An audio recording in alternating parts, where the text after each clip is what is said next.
All right. We're gonna play Hogwarts for a couple hours this morning, and then we've got the DLC for Adamfall to dive into, courtesy of Rebellion, who shot me a code yesterday. Can we meet at the Three Broomsticks? It may finally be safe since we rescued the dragon from Horntail Hall. Beautiful. Goodness. Settle down, settle down. Transfiguration, as you may be weary of hearing me say, is an exact science that can take a lifetime to master. But we needn't be daunted. Almost anything can be transformed if you can just perceive the potential within it.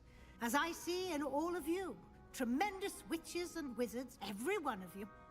Or it could just be my eyesight. Now, you all know what to do.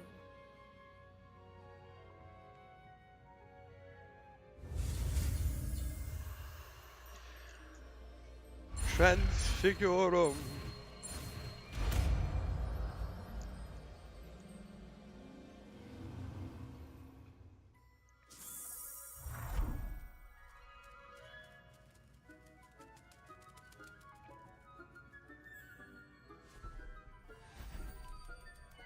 Beautifully done. Class is dismissed. And remember, now is not the time to ease off your studying. OWLs will be here before you know it. You wanted to discuss my progress so far this term, Professor? I did. You seem to have had no trouble in getting up to speed. And frankly, excelling in your schoolwork this year. Thank you, Professor. The extra assignments have been helpful. As I suspected they would be. Now, it seems you've been making good use of the opportunities presented by your field guide. Of course, the guide isn't the only measure of success. I've heard that you were able to grow a venomous tentacula. Growing such a magical plant is an accomplishment of which you can be quite proud. Thank you, Professor.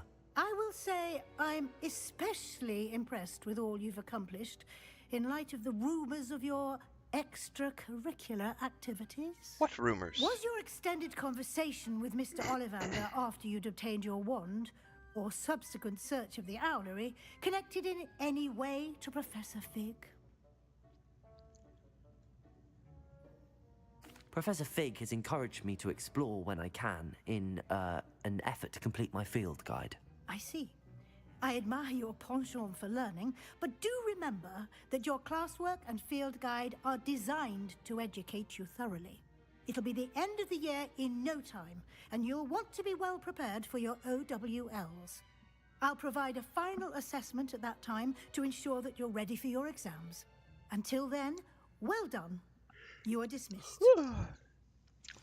Yeah, the Adamfall The spell playthrough. you just learned, the training dummy is available. It's pretty short. I think it was like, I can't remember now.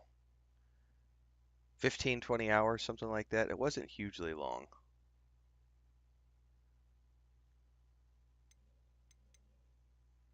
Transformation is a control spell.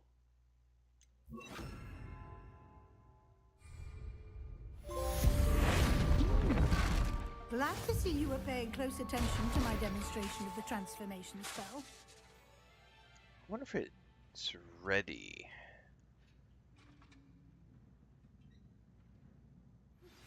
Since our visit to Feldcroft, something dawned on me about the triptych. Meet me at the Overlook, just north of the Forbidden Forest, and I'll explain. I wonder if it's a barrel every time. My plan with the helmet... Bombarda! I think we may be able to find what we need at a goblin mine south of Hogwarts. Meet me there, and bring someone who speaks gobbledygook. Gobbledygook. I remember our meet mentioning something about gobbledygook.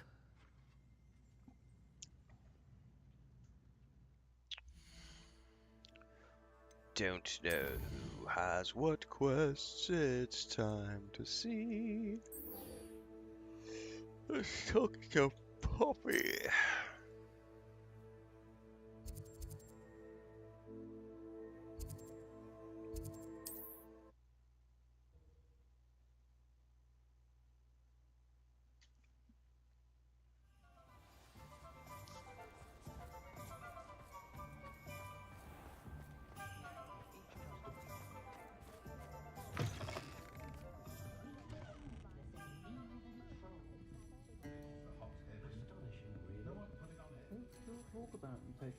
Over here. This is a change of pace from our last outing. Don't remind me. The thought of that tent still makes my blood boil. Oh, I don't remember German. I've I been haven't seen the thinking movies about in those forever. poor dragons I they're need to fighting rewatch in. them though, The because we got the collars they were HBO show wearing, coming they up. appear to be goblin Can't silver. wait. It's gonna be I awesome. think a collar is precisely what we found at that poacher camp. I've never known poachers to use anything like that before. The dragon that attacked my carriage was wearing a collar, and Professor Fig was genuinely baffled by its behavior. That attack always did strike me as a little strange, seemingly coming out of nowhere. Surely you aren't suggesting that the collars somehow control the poor creatures? Exactly. Merlin, I don't think the dragon we set free was wearing a collar, but we should check. And if we can find her, we can return her egg. That's a good idea. We need to see this through. I'll start looking into it right away. There was something else that I wanted to discuss with you. I didn't want to press it before. It seems I may have caused you more trouble with Victor Rookwood. Why is he after you? Oh, let's see. It has to do with Ranrock, man. I'm gonna have to Rookwood shake is those working with yawns. Ranrock, and Ranrock is after something I found at Gringotts. We did not get. Well, I did not get a Fig lot of had a sleep last portkey night. that led us We there had after storms the dragon last attack. night. It's a bit of a long story, and Fig First had asked storm that I of not the speak of season, it but the yet. big one's tonight. Goodness, Last night was Well, sort of that certainly helps an to shed light extra on what we saw at the tent. precursor. Don't worry, I'll guard your secret as if it were my own. I shan't press for more details. In fact, I should probably be going. I'd like to track that dragon down I'll as have to soon put as I a can.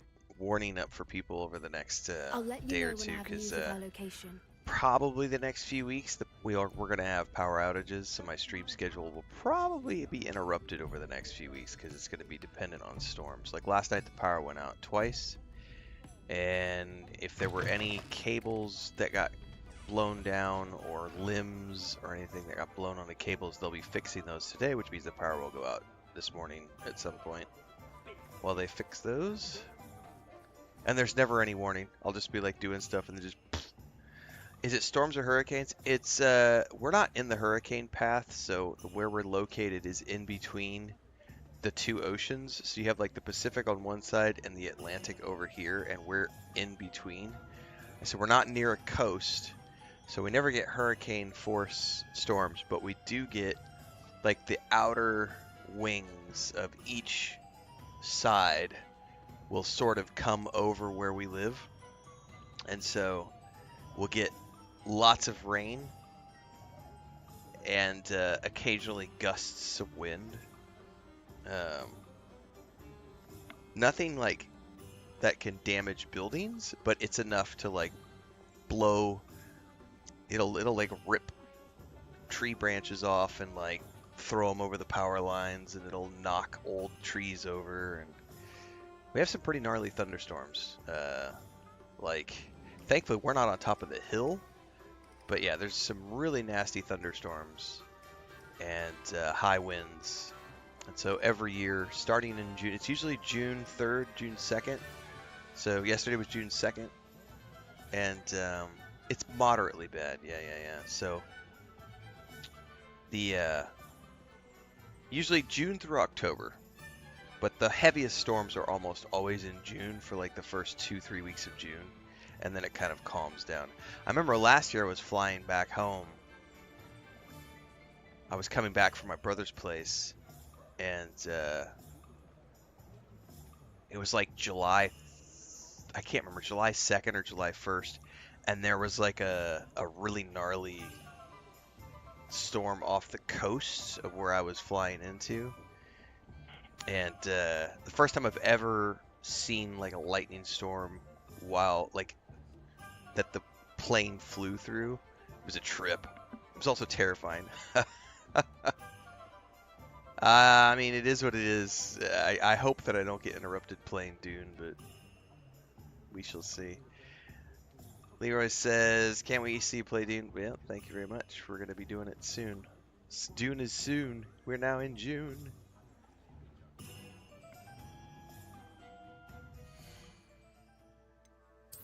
Alright, where am I going?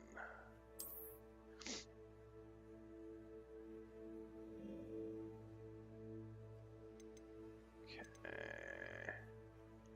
Am I multi-streaming? Every single day on YouTube and Twitch.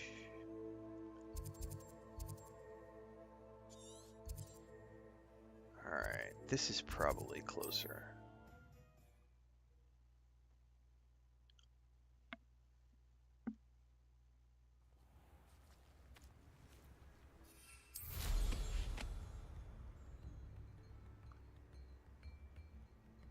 I don't know why it's showing me 2 waypoints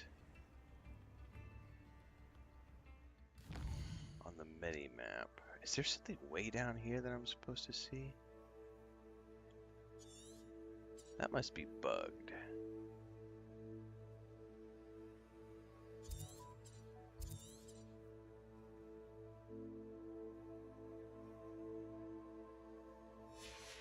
Yeah, we're going towards this one. Hang on, my phone's beeping at me. What?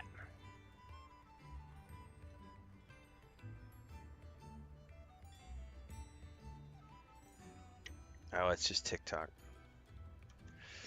I had a post that went viral the last couple of days, so it's been quite funny to watch TikTok blow up.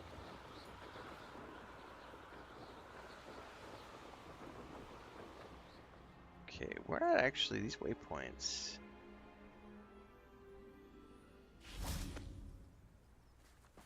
see. Okay. Accio!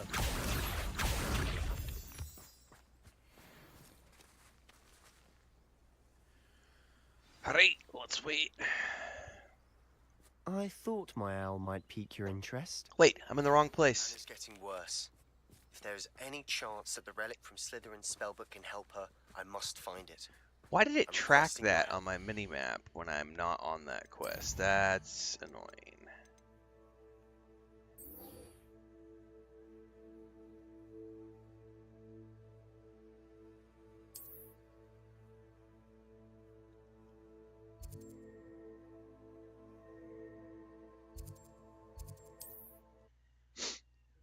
I guess when we finished talking here, it untracked her quest, and then that's why I wasn't seeing it as a tracked icon. I have some promising news about the location of our Hebridean dragon friend and where to return her you-know-what. Meet me in the town circle in Hogsmeade. House elves and wizard kinds. It's not like her to forget.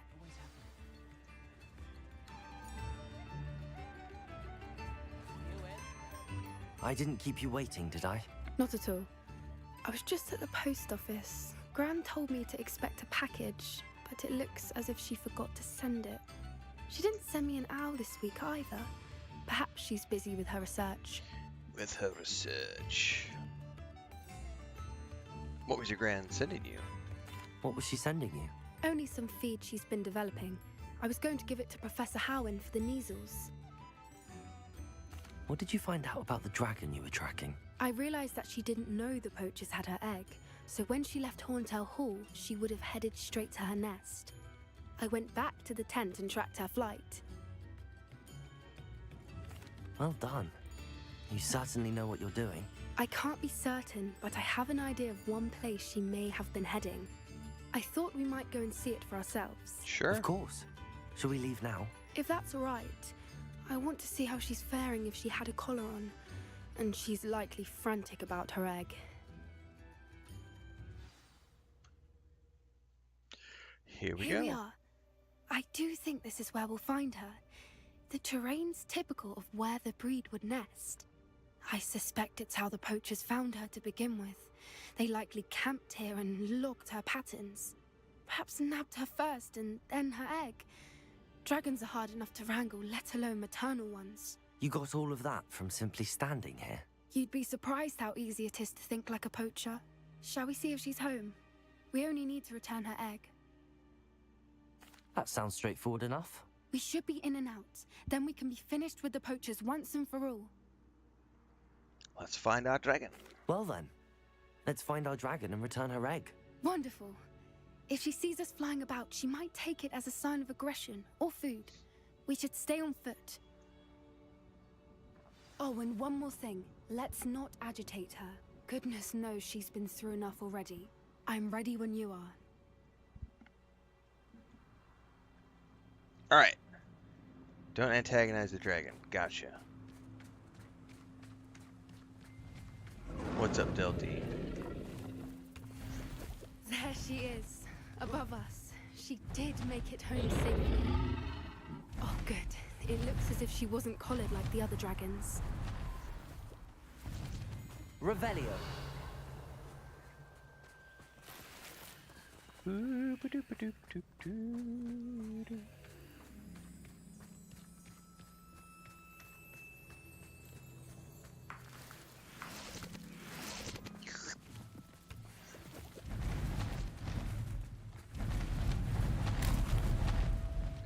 Oh, she's definitely gonna be watching. Poor thing must be worried sick, wondering what happened to her egg. Well, Revelio.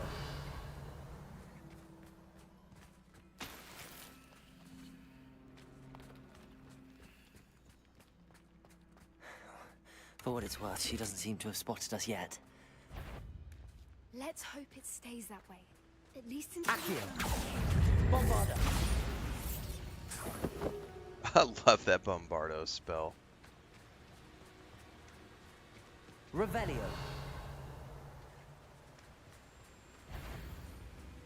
Expelliarmus.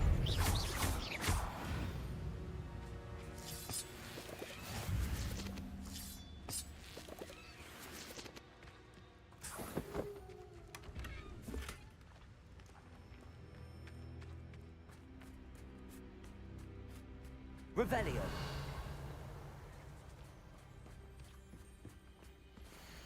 Oh, where are you, Smithy? Thought you were joining us in Borneo. I know you have your hopes about the fighting ring, but the true galleons are in Acromantilus. You wouldn't believe how much Violet and I made a few days ago. Not to mention Borneo's not half bad to look at. But anyway, we'll be moving on soon. Egypt, perhaps. It's such a relief not to be weighed down anymore. See you soon, Agnes. How charming. They keep in touch with each other. Hey, man. Poachers have feelings, too.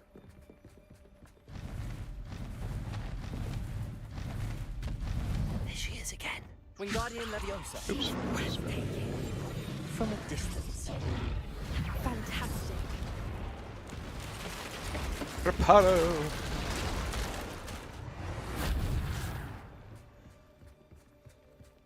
Revelio.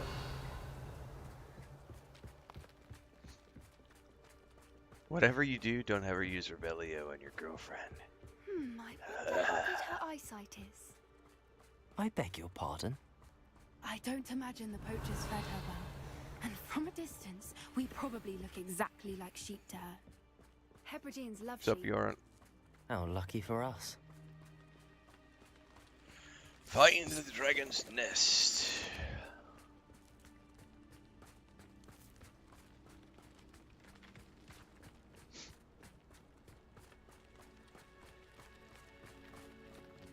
Watch your step.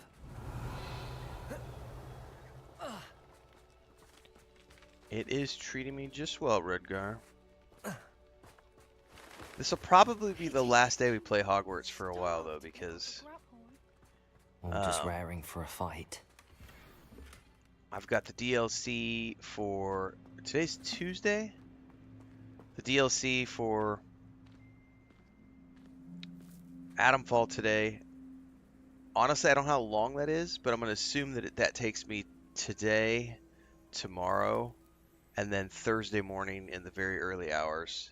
And then we're into Dune Awakening, and then Dune Awakening into the Altars, and then the Altars into Death Stranding 2, and Death Stranding 2 into I don't know what yet in July. But yeah. I may try to like squeeze a weekly session in with this, but it's just this will be a back burner thing for quite a while for the next couple of months probably. Oh, and I can say, Quiet, what was that? I haven't made the announcement video yet, but I'll wait to put it up with this.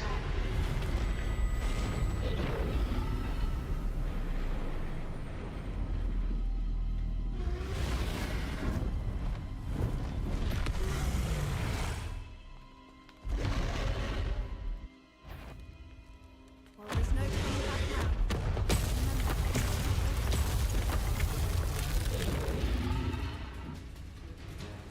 We don't get it roasted here.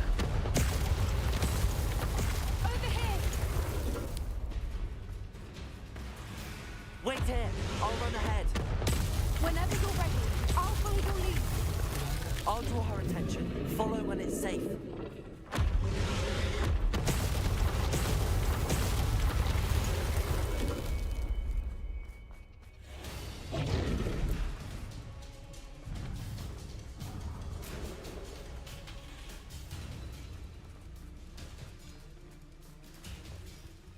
Watch Revelio. out. It's her domain. She'll make sure we know it. Keep at it. We've just got to make it to the nest. Oh, she isn't making it easy.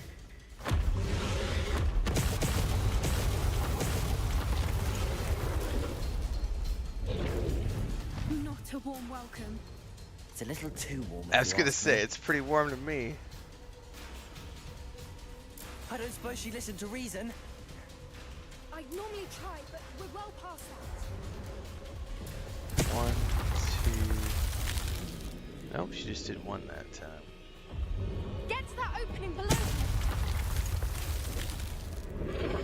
If we can get to that entrance, we can get to the nest. She's just doing. Oh no! Oh no! Shit! I got stuck on the environment. Look, underneath her. I think we're close.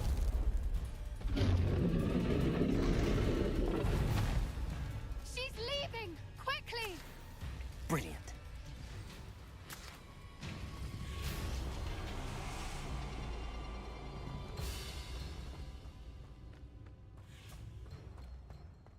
Anyway, now that things have calmed down, it looks like There's the nest. We're almost there.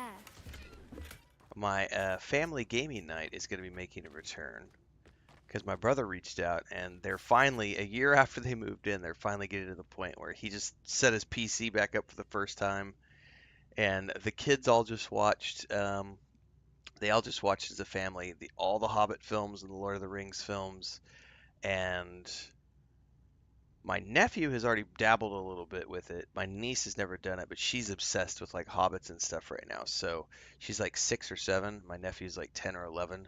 So my brother was like, "Hey, do you want to play Lord of the Rings online with us?" And I was like, "Sure." So I think Sunday nights, we're going to be getting back into family gaming night. And in the past, I don't stream those sessions, but I do record those sessions and then I edit them down because there's a lot of stuff when we just are shitting about, shooting the shit about family stuff. We cut that out. Or if the niece and nephew don't have filters, so sometimes they say things that we can't air on YouTube. But I don't know when we're starting. I got everything installed on Sunday. So I think the objective is going to be sometime over the next couple of weeks, we're going to be starting to play Lord of the Rings online. My brother and I with his kids. I think the last time we played, we were working through the Minecraft D&D with my nephew, and then we were also doing regular Minecraft, which my niece had joined us for a few sessions, and then my brother and my sister-in-law and I had played. We did the Pirates of the Caribbean Sea of Thieves. We did the Monkey Island Sea of Thieves campaign, and we did Grounded together. And then they moved, and we just haven't played together for about a year. But it looks like we're about to get back into that, and that'll be something that will start to show up on the channel again as well. Why is every bridge here broken? Reparo. But specifically, we're going to be making characters on one of the new RP servers. The new 64-bit servers that Now, if we just return her egg, we can hopefully make it out without too Lotro much fuss.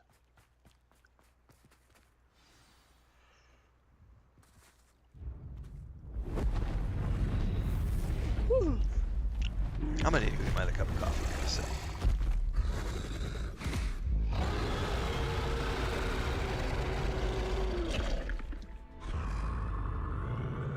Yes, you're a big ferocious beast.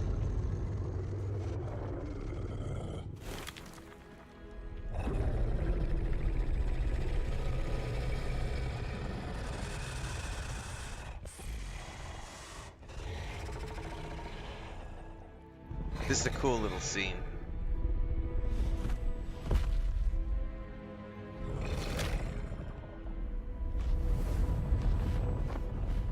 They've still got a really big community, Transcend. There's about 130, 150,000 people that still pay to play. So they have a really pretty significant community that still plays Lord of the Rings online. And they probably will until That was Amazon drops their brilliant. And did you MMO, see how clever? which She won't left us be for another perfectly unharmed. 5 years probably.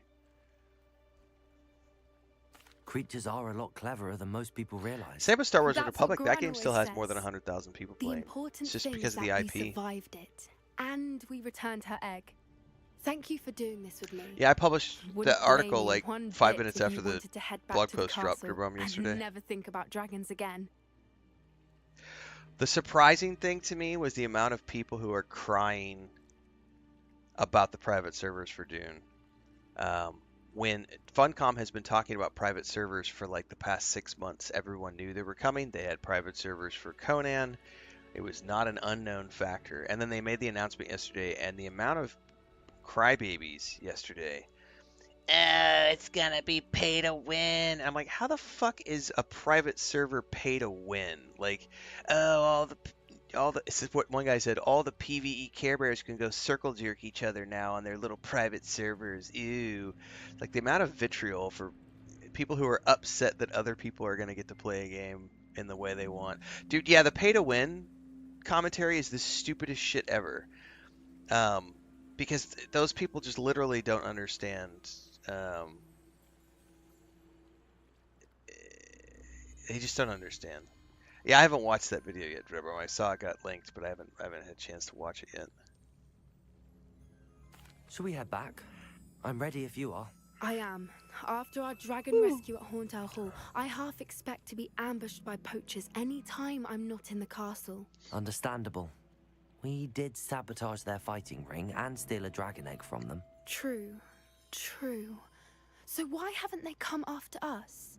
It's not like them to let things lie. Unless what? Unless they haven't let things lie. Oh no, I can't believe I didn't see it. We need to leave. I need to send an owl. Your character will get locked to that server, Del D. So, yeah, you can't. If you read their post, they specifically said no information on character transfers at this time. We will let people know in the future. So currently there's no way for you to transfer your characters off of a private server.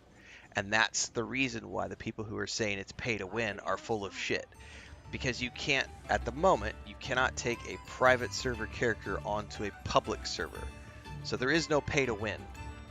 Private server players are playing on private servers, which are private sieges. And then you have private sieges are connected to a private public world where all of the private servers are connected. So the private server worlds are not the same as the public server worlds where everyone else has access. So there is no commingling of the private server players and the public server players. Public server players are here on their public sieges and on their public worlds, and private server players are here on their private sieges, which are connected to a private public world and a private deep desert. So there's no way to commingle at the moment. It's a great way. So the private servers are going to be great for existing communities. So like guilds. Hey, we have a guild of 40 players. We all want to make sure that we're in the same space together. Okay, go rent a server. You guys can all play Dune Awakening together. That's the perfect solution for those players. It's also a great solution for people who want to avoid PvP entirely. Or players who want to, as an example, like I would never turn off the sandstorms, but I understand why some people might, if they play sporadically and they want to make sure their bases never get destroyed. Like, that's an option because you can turn the sandstorms off. I don't know how it works with Conan Exiles character transfers. I don't. I really don't.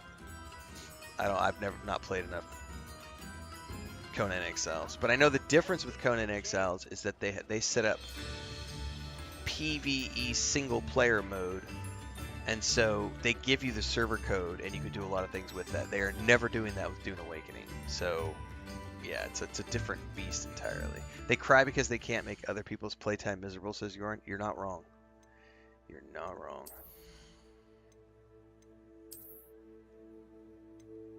No, those players are going to be able to get away from me.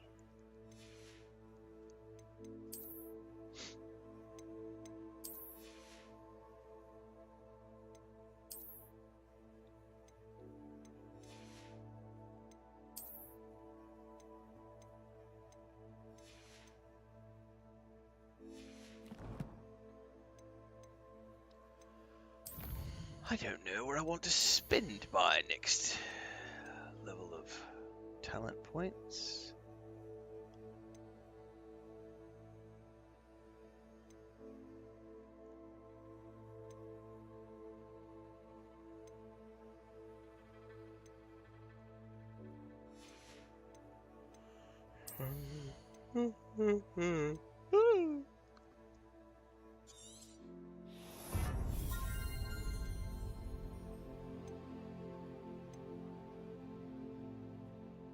Right, JK?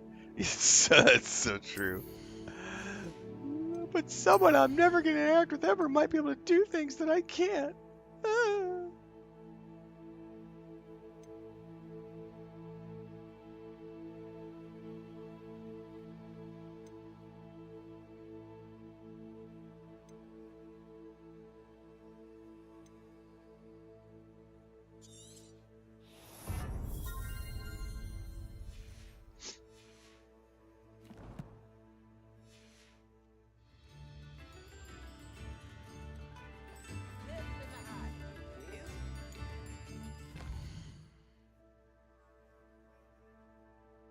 No, Transcend. If you read the press release about it, it literally says private servers are housed on private worlds. So you're only going to be interacting with other players on other private worlds via the social hubs and the deep desert if you are renting a private server. So you're never going to be interacting, at least based on my understanding of the way that wordage is, you will never be interacting with other players on public servers because the private server infrastructure is separate. So private servers have their own social hubs and deep desert because they're pulling players from other private servers and the private server worlds, which are different from the public server worlds that the rest of the players have access to. So you're still going to be interacting with other players in the social hubs and in the deep desert, but it's going to be other players who are also paying for that private hosting and that private server experience. That's the pool of players. So private server pool of players, public pool of players, they don't commingle. Which is why the pay-to-win argument is bullshit, because you're never playing with the public players. You're always playing with other private players. Yeah, hosting's not cheap. No, Del D. My schedule is it's posted on YouTube.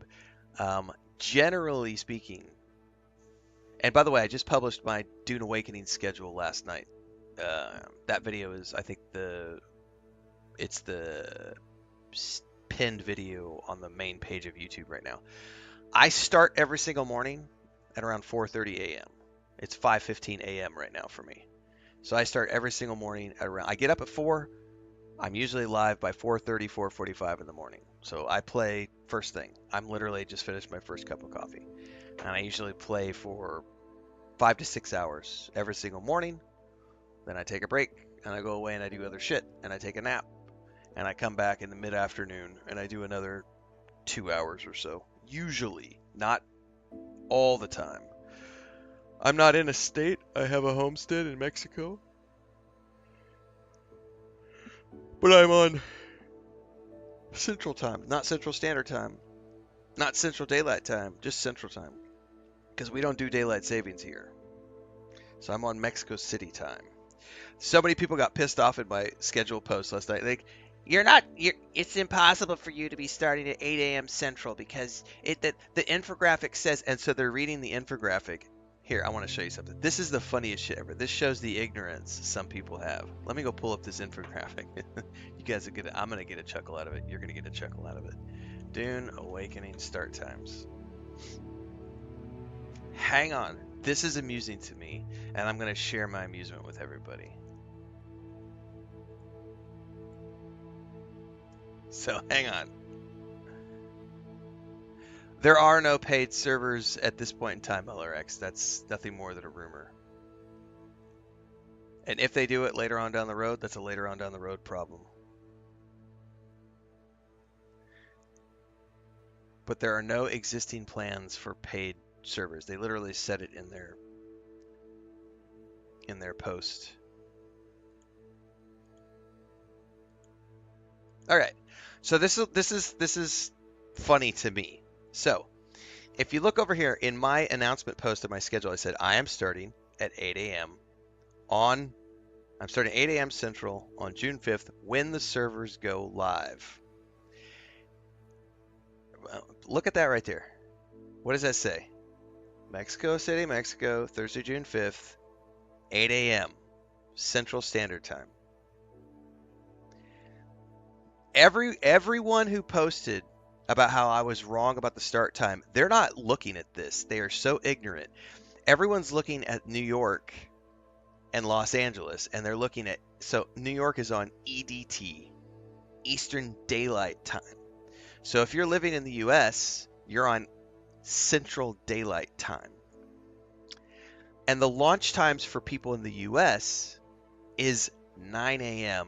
Central Daylight Time or 10 a.m. Eastern Daylight Time. I'm not on daylight savings time. I'm on Mexico City time. So when I say Central Time, I don't say Central Daylight Time. I say Central Time because I'm on Central Standard Time. Yes, Transcend. This shows the amount. This is the average. This is the school system. It's really the fault of the school system in the United States. They don't teach people about time zones, let alone that some countries around the world don't follow daylight savings time, and that there are other time zones outside of your Pacific, Mountain, Central, and Eastern. So there was probably 20 people last night who were like, "You're not starting at 8 a.m. You're wrong." And I'm like, "No, I'm fucking not. You're wrong because you're looking at the Eastern Daylight Time and you're assuming that I'm starting on Central Daylight Time. I'm starting on Mexico City time, which is 8 a.m. Central Standard Time. Not the same thing as Central Daylight Time."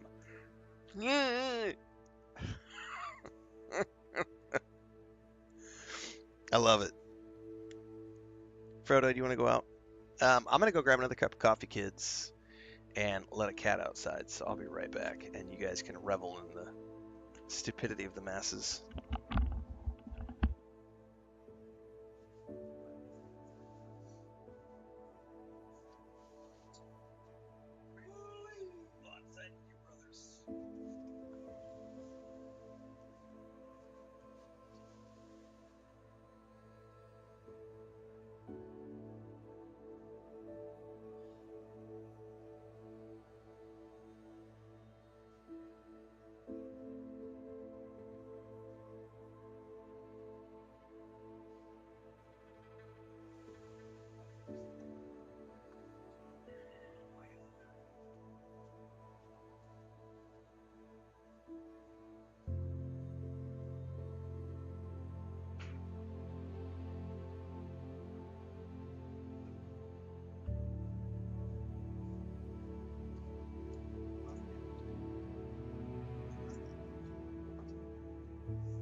All right.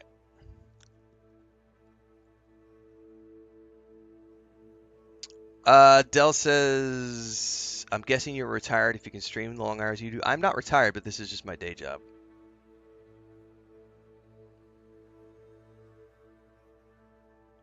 Yeah, not retired.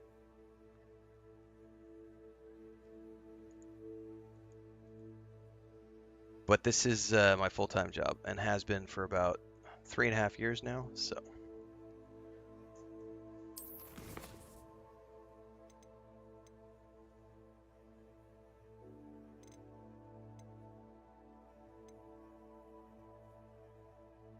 Oh, we need to finish this quest. It was on a timer the other day, so I never finished it.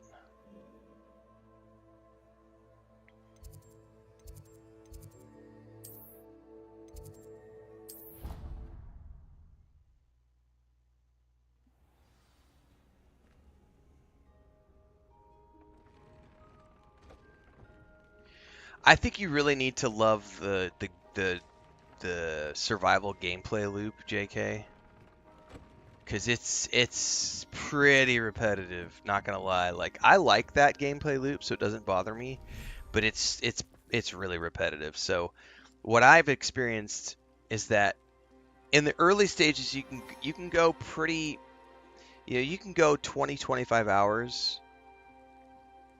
without having to do too much resource grinding and crafting. But once you get to tier 3, it starts to require so many resources to craft the next pieces of gear that you need to progress through the next stages of the story that you will start to spend hours mining and collecting water, or having some sort of water system set up. Like you're meant to go through and set up a fabrication pipeline because like steel not only requires the ore, it also requires water, and both of those require active maintenance. So you really have to love that gameplay loop because the story elements are there, but you can't just do the story. Like, you can only do the story up to a certain point, and then you are forced by the game to stop and collect resources and craft gear and craft items and craft things that allow you to then go deeper into the desert to get to the next story section. And so that gameplay loop is repeated in each tier, and it gets more complex, and you need more fabrication and more machines the deeper you go. So that's going to be the thing I think that is the make or break for a lot of Dune players. Is I think you're going to have a lot of people who come into the game expecting there to be this, and to his credit, Joel has stated on multiple occasions, this is not a narrative. That's why they're not marketing it as a story RPG. It's literally called a survival game. So it does have story elements to it. It does have a main story with lots of awesome cutscenes and narrative RPG elements and amazing voice actors and everything else. But once you hit like 25, 30 hours of gameplay, you're starting to spend, you'll spend 5 to 10 hours doing the crafting, harvesting gameplay loop before you can progress the next section of the story. And that's not going to be everyone's cup of tea for sure. The good thing is it has no monthly subscription, so it's buy to play, free to play forever, and there's no cash shop or anything like that. The DLCs are paid, and honestly, the Ultimate Edition being only $50 or $60 or whatever it is to allow you to buy the game, own the game, have all the DLC, play it for free forever. That's pretty ballsy for them to not charge like $80 for that. Like, they're only charging, I think it's $60 for the Ultimate Edition, which is, that's the base game, the season pass of 4 DLCs, free to play forever after that. So if you get bored of it, I think the base game's 40 or 50. Yeah, with transfer currencies, exchange, and all that stuff, it's different in different places.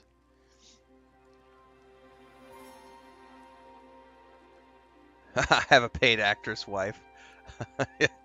Dude, we were talking about this yesterday. So, like, last night we had an unexpected thunderstorm rolled through. It was not on the books. It was not planned. So it was 11 o'clock at night, and I got woken up to crack, boom, bang, and Chris is already out. I'm like, where's... So she's outside at 11 o'clock at night with a broom, getting soaking wet, getting all the ducks inside, making sure all the chickens are in the chicken coop, getting our 4 little baby chicks, making sure that they're okay. And then she had to, like, the rain was coming down and had blown a bunch of leaves and had covered the drainage area where the water drains. So she had to get all that. So, like, that's... Chris works her ass off on the homestead. And we were talking about this the other day. She's like, I'm going to have to tell my family to stop donating animals because we have no more space. Like, we have 16 little ducks. We have 3 big ducks. We have 6 cats. We have... How many chickens do you have? She has 2 roosters, she's telling me. And how many chickens? 7 chickens. So we used to have like 30 chickens, but we've been reducing the chicken flock down because she wants to do ducks now. It is a farm at this point. Yes, it is a farm. It's a small farm. But we have no more space. And it's like... And then we're going to be watching her niece starting in August. So in August... Yeah, we're joking that we were adopting her niece. So her niece is... How old is she? 3 years old? 4 years old? She turns 3 in June. This month. So her niece is going to start going to preschool. I think it's called preschool. I don't remember what it's called here. It's preschool in English. She's going to start to go to preschool here in town. So her niece lives in the next town over, but she wants her kid to come to school here. So she's enrolled in the school that's right down the street from us. So starting in August, we will also be taking care of a 3-year-old, like 5 days a week, 4 days a week, and just during the day, right? Just during the day. No va a dormir aquí, ¿verdad? ¿Por cuántos días de la semana? Uh-huh. Oh, so she is staying here 5 days a week. So she's going to sleep here and stay here 5 days a week, and then she goes home with her parents on the weekend. So then we're going to be, we're kind of like, we're not adopting, but it's our niece, and we're helping her out because her and her husband both work. So she's going to be with us during the school week, and then goes home on the weekends. So Chris is like busy. Like I'm busy here, and then Chris is busy with all the homestead stuff, and then I think she said we're going to start. Not me. We is the collective here. She's going to start selling the ducks. Is her objective right now is because the ducks grow so much quicker than chickens, and so she's like, I'm just going to start raising and selling ducks out of the backyard. I'm like, go for it. Like, go for it. So, yes, it is a farm. If you have a blueprint, do you still need mats? You do still need mats. Yep. So if you watch the blueprint videos that Dune Awakening has published, like specifically the end game video they did last week from Livestream 4, you'll see a group of players, you'll see a guild who dropped a blueprint in the deep desert, and you'll see like 6 or 8 people running around filling in the green squares all at the same time. They're all filling in together. And so they've all got mats that they're carrying, and then they are filling the squares using the mats they have.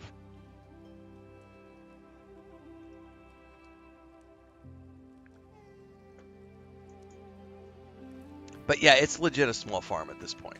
It's no longer, I don't think it's any longer just a tiny homestead. It's still a tiny homestead, but it's there's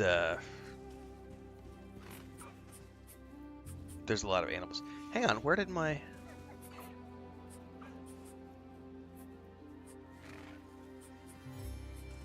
Is this the baby? How do I see the baby? What? Don't forget Blanca's on top of the fridge. Or somewhere in the house. Where is the little Thestral baby?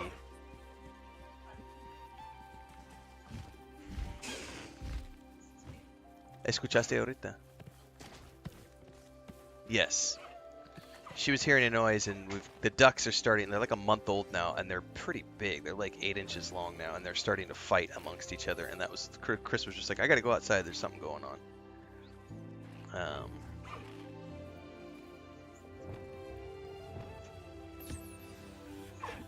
¿Qué buscas? I should let Deek know about the newborn Thestral.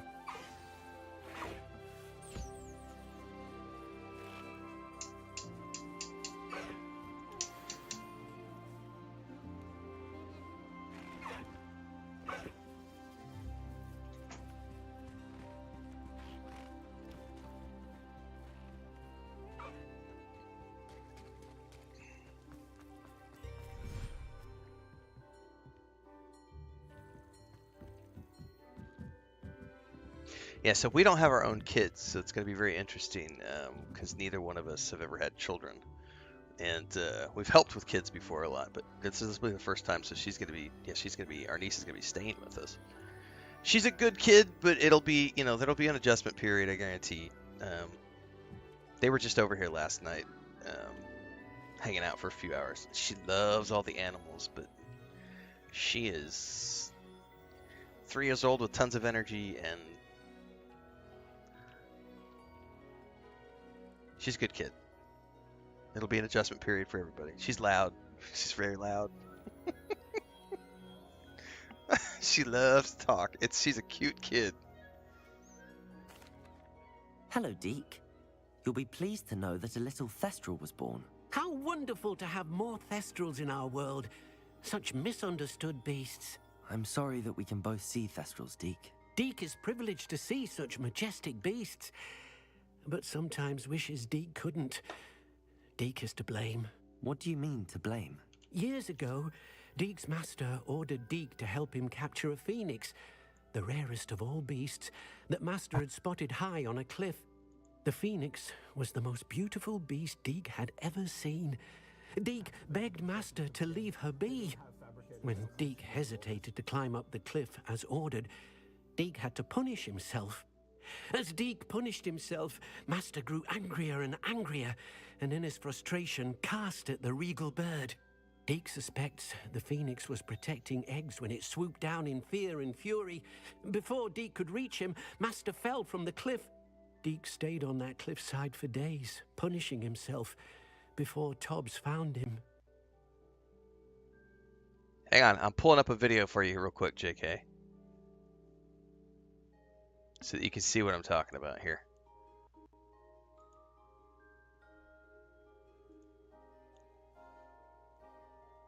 I gotta fast forward it. So okay, so here we go. So they have placed a blueprint. This is this right here.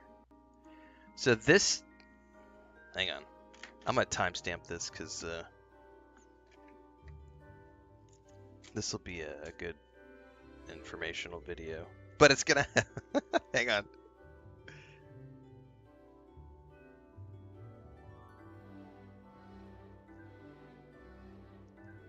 So this will be a great informational video on blueprints for Dune Awakening, but there's going to be Hogwarts Legacy music in the background because we're streaming right now, and I wanted to show this video for JK. So this is blueprints in action in Dune Awakening. So this is from Livestream 4. This is the Deep Desert section of the video. For those of you who haven't yet seen it, I've got in my Dune Awakening playlist, for those who will be watching this later on when I clip this out on YouTube, there's a playlist down below, and I broke Livestream 4 into like 6 different sections, so you can go watch those sections individually if you haven't already done so. But this is part of the Deep Desert section of the Livestream number 4 from last week.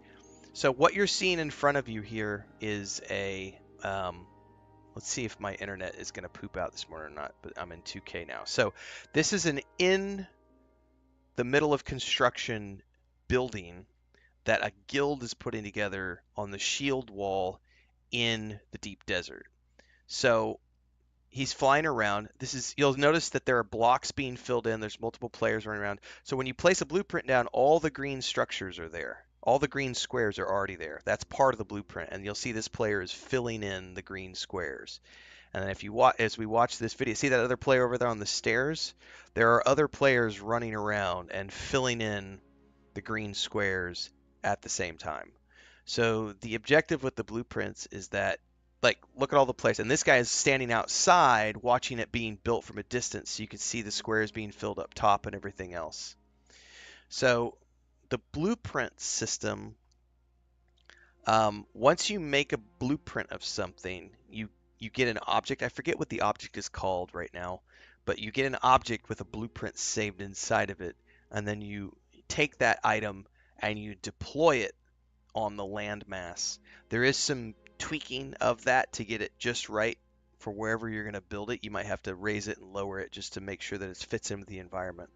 But once the blueprint has been placed, everyone who has access to the permissions for said blueprint, like you see this guy's filling in railings, somebody else is going to go up top and fill in more railings. So everyone can contribute to a blueprint once a blueprint has been set. But you do have to have the materials in your inventory when you first get going, unless, and I don't know how they have this set up for their particular guild, but one option would be to very quickly throw the blueprint up and make sure that you've got storage chests placed as soon as possible with all of the crafting materials in the storage chests, so that the players who are crafting all have access to the storage chest. Because the way this works is that any storage chests within the land claim automatically siphon out materials to anything being built. But that's going to require the coordination of a guild to make this work effectively. And you can see that's what's happening here in real time. Is they have a bunch of players working together to build this structure as quickly as possible. So this is the weekly. This is why I tell people, like, anybody who claims that, oh, the people who rush to the end game are going to have an advantage over everybody else. No, they're not. Because every single week, all the bases get wiped from the deep desert, and every single week the guilds have to go through the exact same thing to get up and running again. The first thing they have to do is get to the PvE portion of the deep desert. They have to then build their base, which means they need enough resources on hand to get their forward operating station built. Once they've got their forward operating station built, they can then start sending out their scouting ornithopters to scout the deep desert, to scan the deep desert, to figure out where are the dungeons this week, where are the POIs this week. The big POI is going to be the control points. Where are the control points this week that we can claim if we're going to be doing PvP? Spice blows are easy because spice blows you're going to see happen. Those are big visual explosions. But everything else related to the deep desert is cycling on a weekly basis. So first the guilds need to set up a base. How long do you have to build it, i.e. generated for shields pick? It's a week-long cycle, JK, so the deep desert lasts a week. So all you need to do is have a shield that lasts for 1 week, because it's going to go away when it resets, because the Coriolis storm such. So they just popped a survey beacon, which is then going to unlock the POIs for this quadrant. But you'll notice how there's all this fog of war. Those are other quadrants of the deep desert. And so your guild's objective is to get a base built, start sending out your scouting ornithopters to start scouting the quadrants to figure out where all the POIs are located, bring those back. They then have to make copies of those, drop those copies in the guild chests. Each copy is for an individual in the guild, so you need to make multiple copies for all the players in your guild to be able to have the maps with the POIs on them so you know where to go for the things you're going to be doing, the objectives you're going to be working on this week. And that refreshes every single week. All the POIs change, all the bases get wiped. So every single week, guilds have to come in and repeat this process to stay ahead of the storms. So there's never going to be a one guild has an advantage over another guild, or players who rush have an advantage, because everyone starts from scratch the same week. Everybody starts from scratch every single week. So even if you have players who are starting with head start access on the 5th, they might get to the deep desert 5 days earlier than someone else, but the next week, other players have caught up, and the week after that, other players have caught up. The only advantage you get by being the first to the deep desert is you get to experience the cycle first. That's the only thing that matters. But anyway, I think they're flying back to the base right now. The reason you need a base is because you need a safe place for your ornithopters to be able to come back and recharge and have a place, because you're going out and you're harvesting resources, right? You need guild chests to be able to place. So now we see another player taking off on an ornithopter. Like, this is that base that everyone was building together. So the bases are set up so that you've got water purifications and cisterns in place. You have storage chests for resources. You have charging stations and places to recharge the batteries for your ornithopters. And then for the guilds who are going to be doing the spice blows and stuff, you'll also be working on the large ornithopters. And in a perfect world, you'll have blueprints for all of those things. So you'll not only have a blueprint for your base, you're also going to have a blueprint. By the way, I think they're about to trade one of the survey maps here with the other player. Yep, they're trading one of the survey maps with that other player so that that player can then see the POIs that the first player unlocked, and then they will know, oh, okay, this is where we're going to. This is where the dungeon is. This is where this trade point is, etc. Anyway, so not only do you have blueprints for buildings, you also have blueprints for the ornithopters, for the sand crawlers. Not they're called sand crawlers. The sand buggies. I think they're called buggies. And then, oh, they might be about to do one for a transport ornithopter here. Yeah, carrier ornithopter chassis. Look at all those parts on the bottom of the screen right there.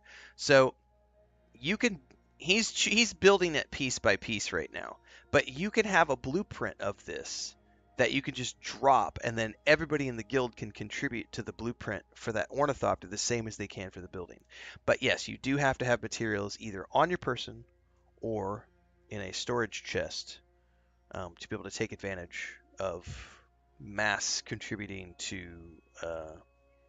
It's kind of like Grounded. Grounded does it that way, where you place a hologram first, and then everyone who's in your group can see the hologram, and then somebody just runs up to it, and if they've got the materials, they can build the hologram. And that's the way it is here. But you'll notice at the beginning, if I go back to that really quick, the one player who was outside flying around, like he wasn't seeing the green He's just seeing the building being built. And the reason for that is because he's in an ornithopter, so he's not in build mode. So you have to be in build mode to be able to see this. But if you're on the outside, you're just going to see that structure being built in real time in front of you.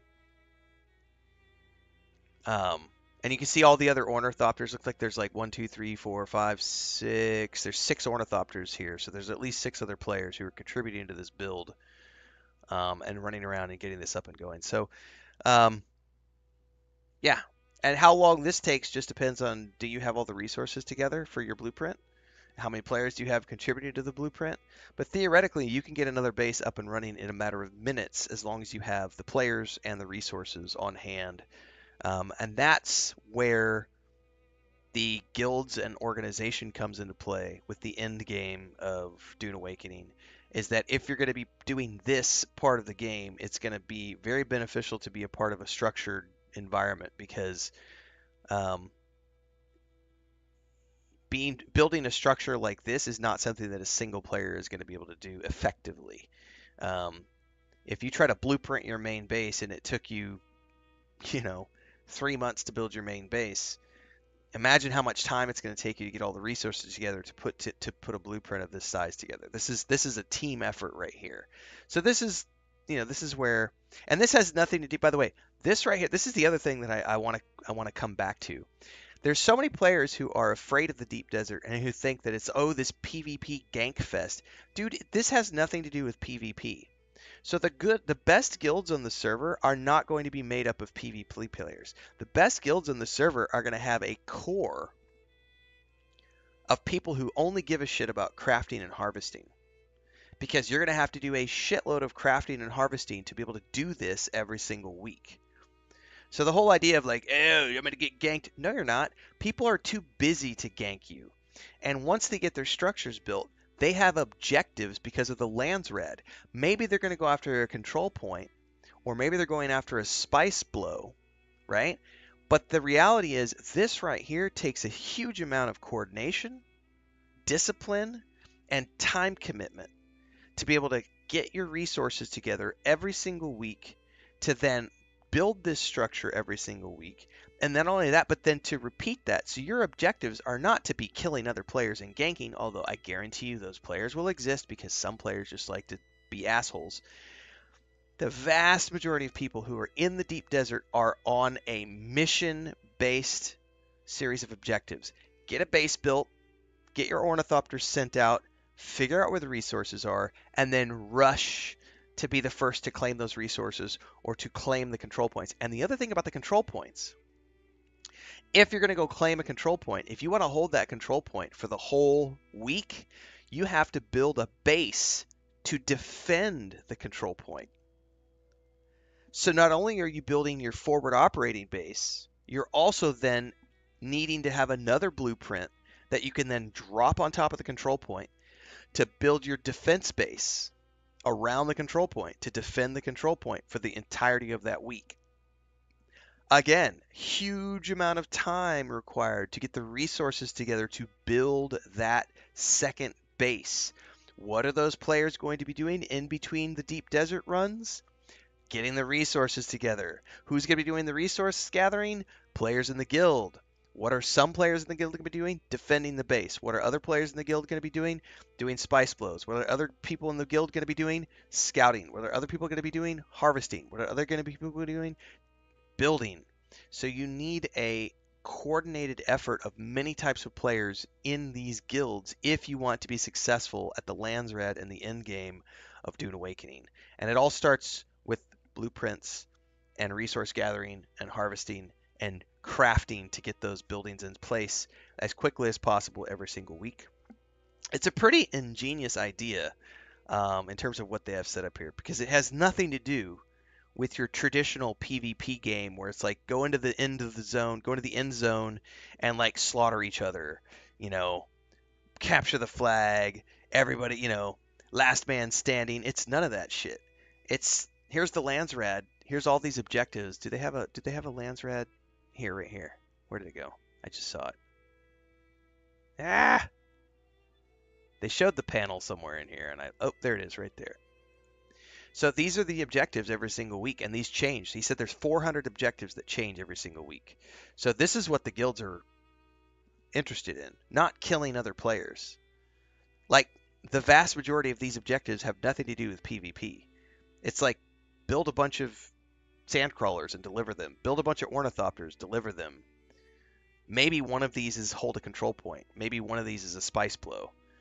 But the rest are like crafting and harvesting objectives. Players aren't going to be out there like, yes, there will be griefers, but the vast majority of players who are interested in the Lansrad and who are going to the deep desert because of the Lansrad are going to be focused on building and harvesting and doing the objectives. So, anyway, that's a quick overview of the blueprints. That's not even a quick one. That was a little lengthy, but you guys get what I mean. Anyway, a little bit of Dune Awakening with Hogwarts Legacy music in the background.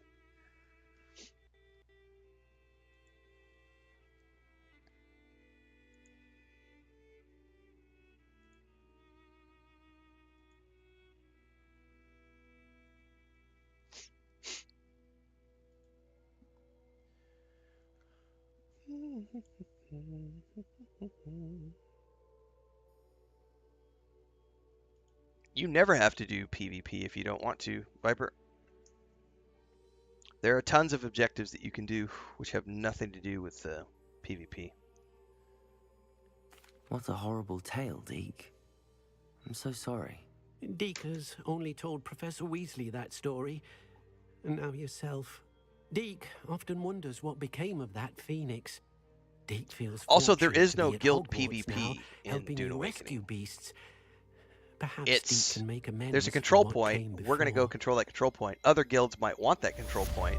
That's the only guild versus guild stuff. Or maybe there's a spice blow and 3 or 4 guilds are all racing to get to the spice blow first. But that's up to them. Like, there are so many other objectives on the Lansrad board, and there's 400 of them that can randomly pop up every week. Like, so many objectives that have nothing to do with control points and spice blows. So it's like, and individuals can contribute however they want. And I've been told, I don't know if this is true, but I've been told that individuals can also set up guilds. So you can have a one-man guild as well to be able to contribute to the Lansrad.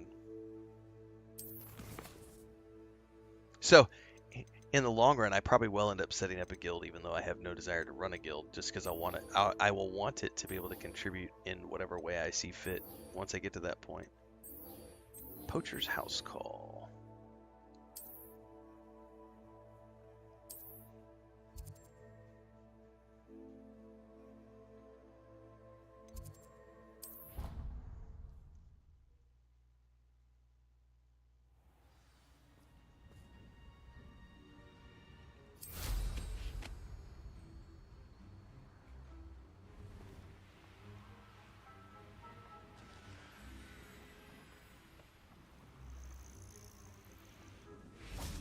Oh, good, you're safe.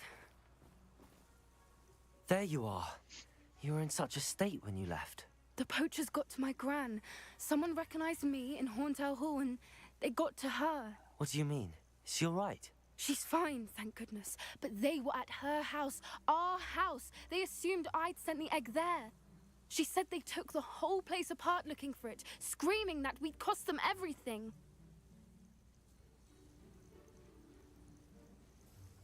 I'm sorry, Poppy. I'm glad she's all right. I don't think either one of us could have anticipated that. I should have known. I underestimated the poachers. And now another creature's in danger. What do you mean? The poachers refused to leave empty-handed, so they took valuable journals that Gran had discovered when she was researching rare creatures. One of them contained theories about a secret hiding place of the Snidget, long thought to be extinct. I take it you aren't going to let the poachers anywhere near the Snidgets. Gran wants me to stay out of it, but I know she's devastated that poachers might go after the Snidgets, if they still exist.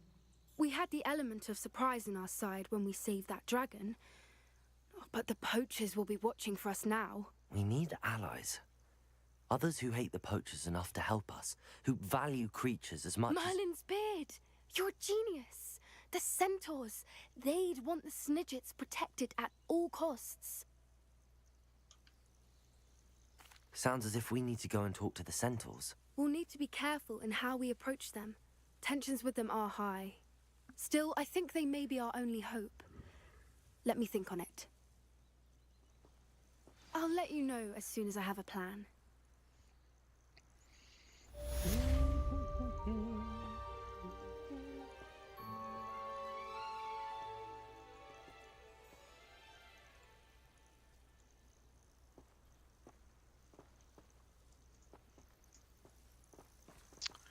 So, we shall be waiting for her for the next part of the plan. Let's go speak to Natty.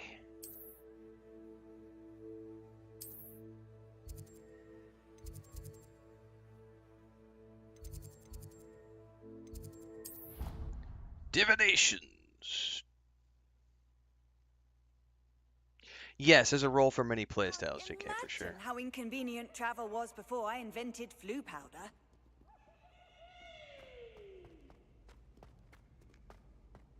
So frustrating.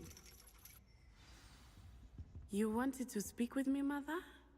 I had hoped to speak with you alone, Natsai. Your message mentioned your concern about an unusual creature that was spotted in the woods near Hogsmeade. That could have been anything. You know what it was, Natsai.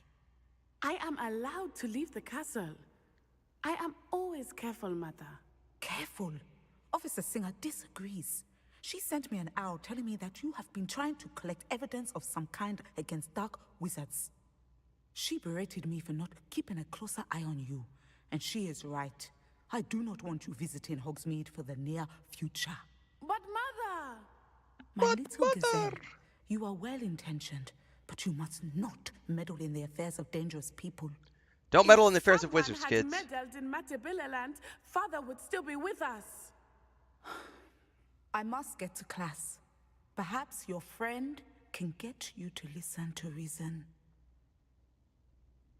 So frustrating. She never listens to me. She called you her little gazelle. Is that a term of endearment where you're from? It is specific to me. I am the unusual creature in Hogsmeade she mentioned. Self-transfiguration is not taught at Hogwarts. Self-transfiguration? So I am gently discouraged from practicing it. However, I am an animagus. And it is in my gazelle form that I have been able to wander the Highlands rather freely until now. Oh, that Much to reminds my me of the mother's Robot chagrin. Chicken That is how I episode on managed Harry to Potter spy with on the shape Rookwood and changing. Harlow. Oh, no. If you haven't seen it, you can go Google it. It's not for the faint of heart. I can't show it on stream. I can't show it. It's a Robot Chicken episode where they're shape changing in the woods. And somebody decides to get a little frisky.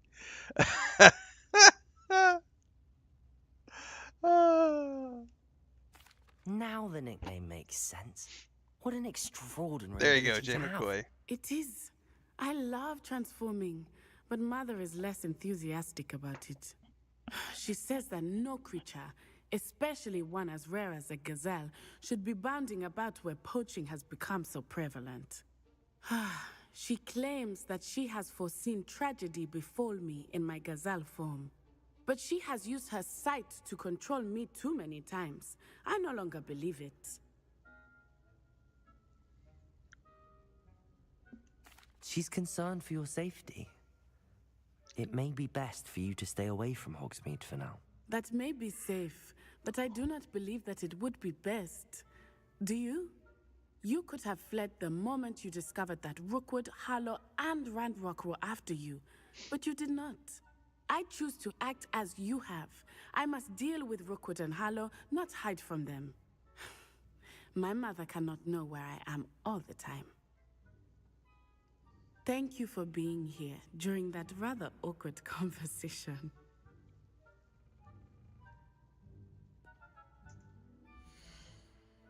Yep, there are Australian servers. They've showed the server map at some point. We've got servers in Australia. I think they're on the west coast. They've got servers in. They've got servers all over. There is a server map somewhere. Now you've got me curious.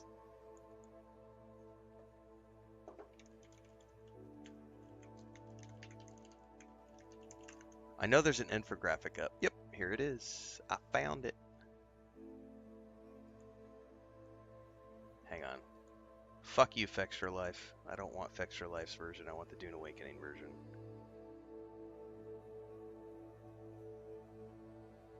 Where is the official infographic? Aha! Right here.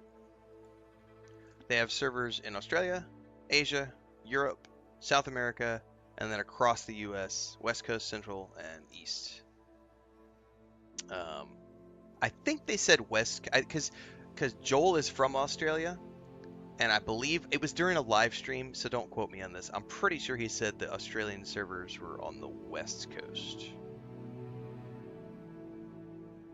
But it might have been the East Coast. I really don't remember. But yes, they have Australian servers for the Oceanic players.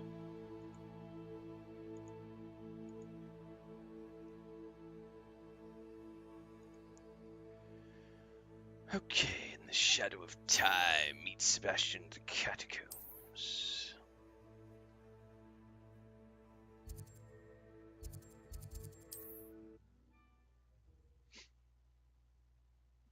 Oh, I need to plug my phone in. I wonder if I'm safe to explore in there.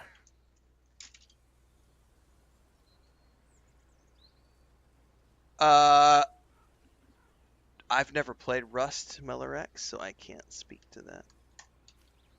But if you want to see how the gameplay is, you can go watch my I did 5 streams across the beta weekend a couple weeks back, about 27 hours of gameplay. I don't PvP, so I am playing the game entirely PvE. You do not have to participate in PvP if you don't want to, and the vast majority of the game map, which is the Haga Basin, made up of all of the zones, those are all PvE zones. The only thing that is PvP is the Deep Desert, which is the end game, and shipwrecks, which are POIs in the PvE zones. Those shipwrecks are PvP, but everything else is PvE. So people like myself, I will be playing solo, doing the main storyline of the game. That's my primary objective. Base building, harvesting, crafting, doing the story. I will be probably doing some co-op stuff from time to time with people to go do some dungeons and things of that nature on like Saturdays and Sundays. But yeah, you don't have to do PvP. I'm pretty sure Rust is a PvP game. Because I know someone said with the private servers that Dune Awakening is setting up, you'll be able to set your servers to fully PvP, your private servers, so that you can have a Rust-like experience. So I'm assuming that's what you mean by that. Yeah, I'm thinking it might be East now that I'm thinking back to it, JK, because of the New Zealand link. Sebastian, that relic you mentioned. I believe one of Slytherin's students. I'm sure if someone wanted to Google it, you could find Joel's answer, because someone's probably hyper-fixated on every fucking sentence he's ever said. They weren't permitted to take it with them. And like put it into a Reddit post somewhere. As I mentioned earlier, this relic grants its holder the power to reverse dark magic curses. If it's in this catacomb, I have to find it. For Anne. So yesterday on one of my videos, someone was like, but Joel said this. And I was like, I've never seen a statement from Funcom confirming what you just claimed on my YouTube. And he's like, he said it in Discord. And I was like, I went and searched all 3 Discords that Funcom has available for us and didn't see any such statements. And I'm like, can you, where did he say it in Discord? And they literally came back with a timestamp, a date stamp, and they had like 3 timestamps in a row. And I'm like, some people are so obsessed with the things that game developers say that they've gone out there and they fucking haunt the Discord and they timestamp every little Discord message. Look, he said it. It's real. He said he confirmed it. And I'm like, you guys do realize that Discord is just a place for people to chit and chat, and it's off the cuff.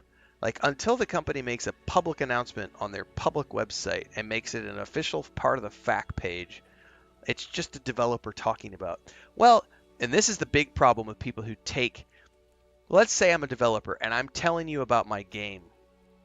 This is what happened to Sean Murray from No Man's Sky, right?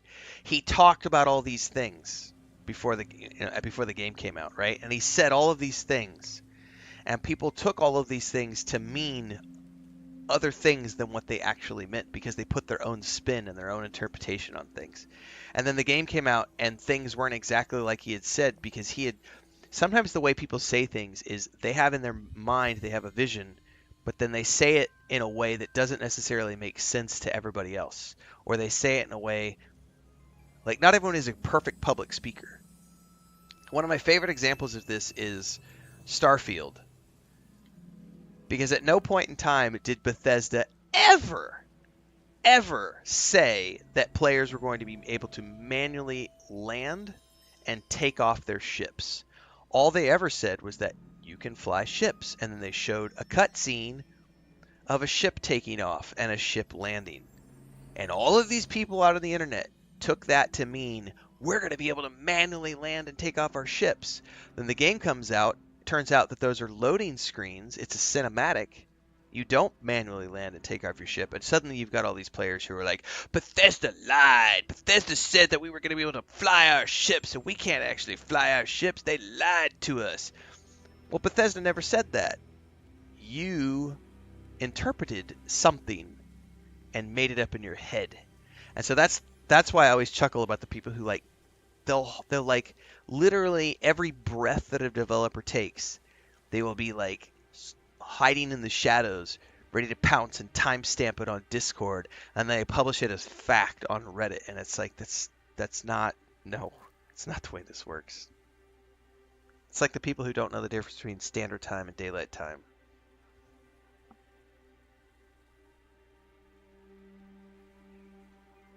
Cue the Picard facepalm.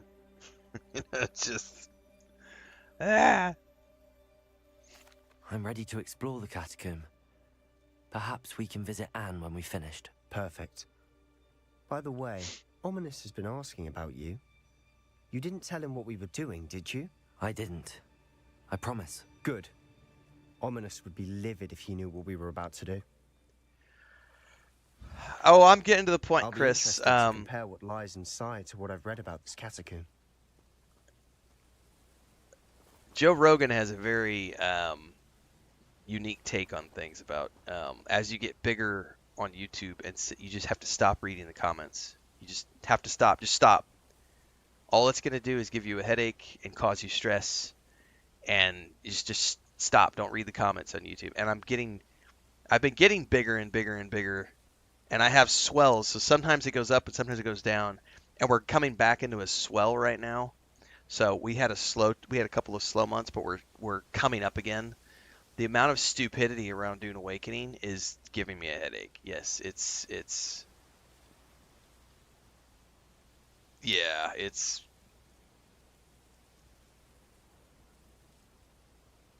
I anticipate by the end of the year I will be at the point where I will no longer be able to pay attention to people who are not paying subscribers. Like, that's just the way it's going to come down to. That's how I'm going to have to filter comments and the people I respond to, because it is getting big enough that it's just going to be, yeah, I just, that's the only way to filter it. Either that or I hire a moderator and they moderate everything for me, and I just read whatever they send to me, which is how I think pretty much every big streamer does it. Is they have a team of moderators, and those moderators filter the messages, and they only respond to those things. Try not to lose your nerve just yet. Revelio. Accio. Bombarda. Expelliarmus.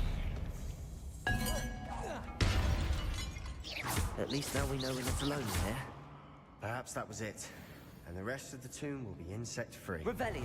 Yeah, all right, spiders aren't insects. Don't start. Bombarda. That doesn't burn spider webs. Confringo. Laughing at them is the cure? Yes. Alright, this will be fun to figure out. Confringo. room is taller than it looks.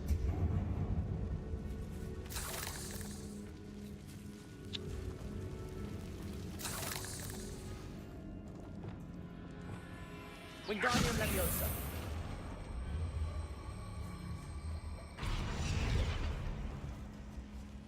I'd wager the sarcophagi can be opened. Accio.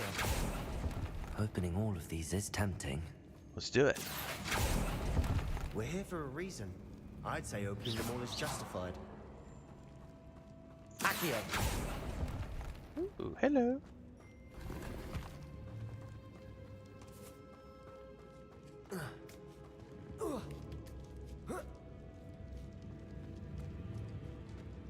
Finding a chest in an inconspicuous loft. Brilliant. A house standing banner. I don't even know what that is.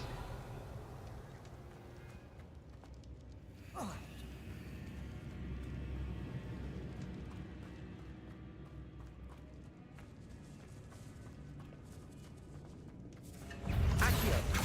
Confringo. Expelliarmus. Confringo.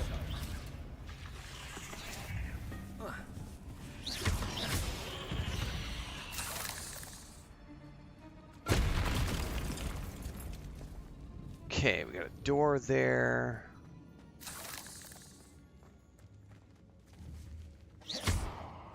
Confringo.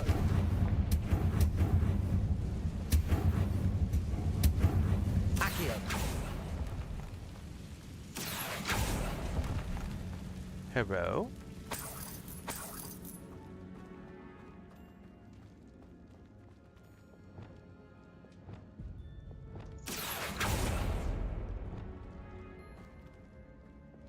Oh, I pulled it open instead of pushing it open. That's a trip.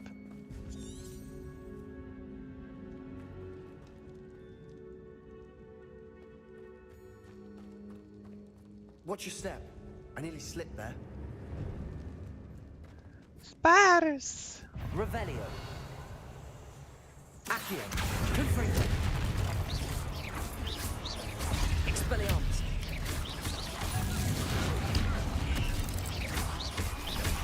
Accio. Confringo. Protego.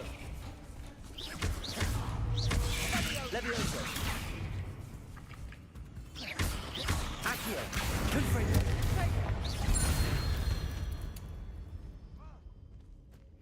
All this grass. It no longer feels like a tomb. I've read about catacombs that underwent expansion efforts and ran into problems. Often cave-ins. And then were abandoned. Exactly. Revelio. Fine, though. Confringo.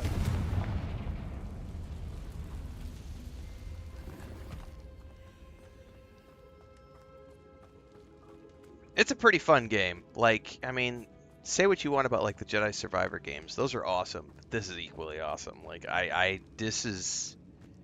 I don't even think you have to know that much about Harry Potter because this is a prequel to those books and the movies and everything. So it's like, this is really just a really cool game where you get to play a wizard student.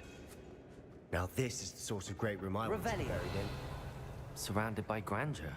Grandeur and then some. Even an altar with a pile of bones. Lovely. Bones outside a sarcophagus. Seems odd. I wonder if I'll be able to...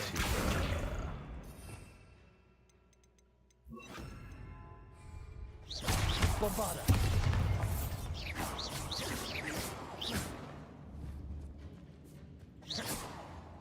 Bombarda. Nope. Bombarda. Nope. Revelio. Bombarda.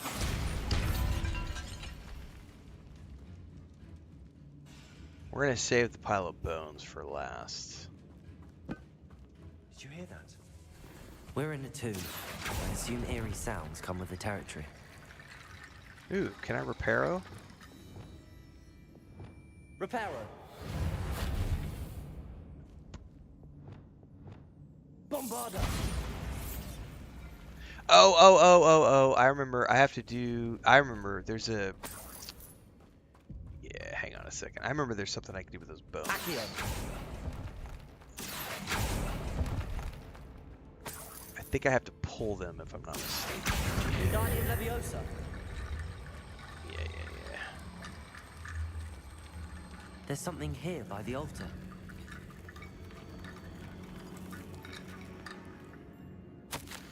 I foolishly mentioned the relic in my report and was reminded to leave it where it lay, but research must come before my fealty to the rules. I sense something about this relic. I was told that those chosen by English oak wands have powerful intuition. I believe it. Therefore, when no one was looking, I acted. I conjured 2 barricades to isolate the relic. Ancestors forgive me, but I used their very bones as the key. I plan to return to it, but first I must ready myself for our next assignment, learning the Imperius curse. The spell is said to serve well against enemies. What did you find? Accio!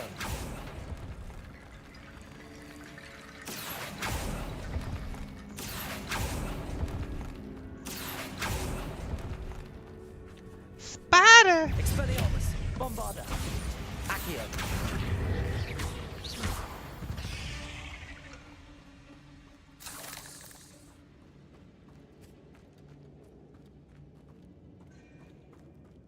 Accio!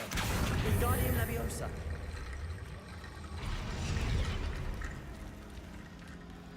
Accio! Wingardium Leviosa! Looks like part of a student's diary. It mentions plans to return for the relic and conjuring barricades using bones. Of course. The student's summary referenced a space beyond the Great Room, which means this can't be a dead end. I have the report if you want to have a look. Let's divide and conquer. You work on sorting out the bone barricades. I'll look around and see what we missed. Hold on to that diary entry. There may be more to it. It does mention something else. It says their next assignment was learning the Imperius. Oh, that's speaking of which. Interesting. We need to focus on moving beyond this room.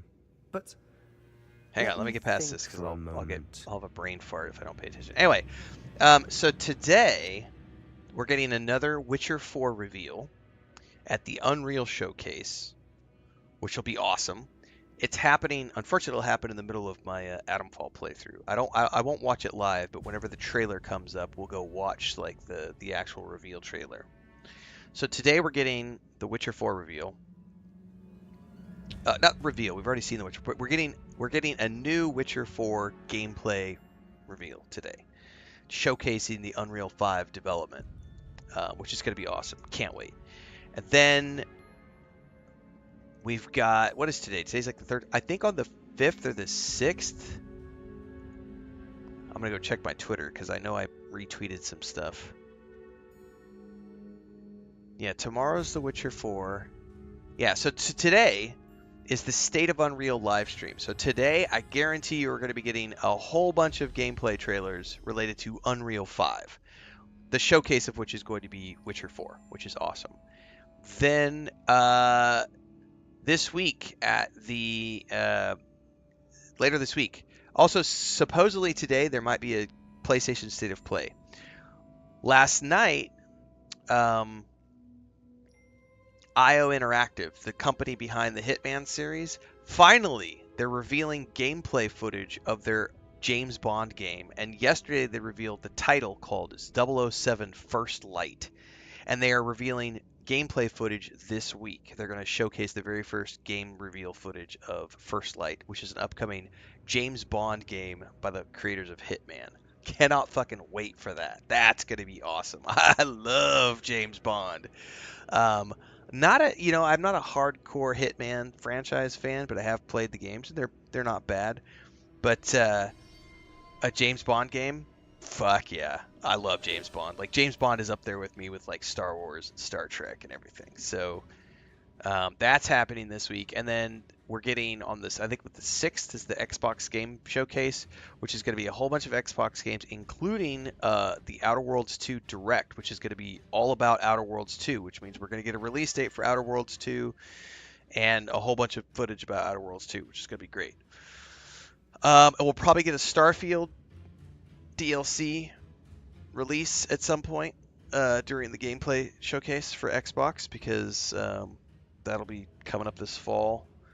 So this weekend, and also we have the Switch 2 releasing on the 5th.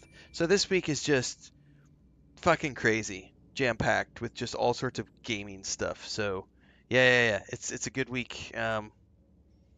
But 2025 gaming is dead. Nah. There's a link somewhere for the Unreal. I won't live stream it just because they always have licensed music. So, there's a link somewhere. Yeah, I don't have the link to it right now, but you'll just go Google it. State of Unreal live stream. It's probably on Unreal's Twitch channel. I know I saw a link yesterday. But I won't live stream that because of, like I said, all the licensed music that those trailers have. I'd be interested to know what else the student discovered. Have a look. So we'll just cover those trailers as they Unfortunately, come there's no out name on today. it. But I surmise if it was important enough for Slytherin to stash in his spellbook, it's worthy of further study. Of course. I'll start to search for those barricades. Brilliant. The catacombs have yielded more than I'd imagined. Learning about your ancestors was illuminating. However, I stumbled upon something else I could not ignore. In an area behind the great room which had suffered decay, amid the turned over sarcophagi, I discovered an oddly shaped relic. There's more to this than even I imagined. Look, bones stacked oddly on either side of this archway. Leave no stone unturned. Or in this case, no bone.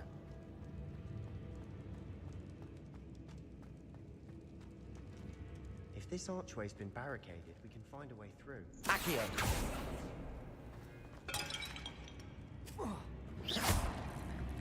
Accio! Wingardium Leviosa!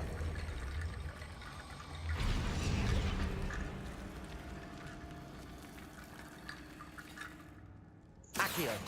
Wingardium Leviosa!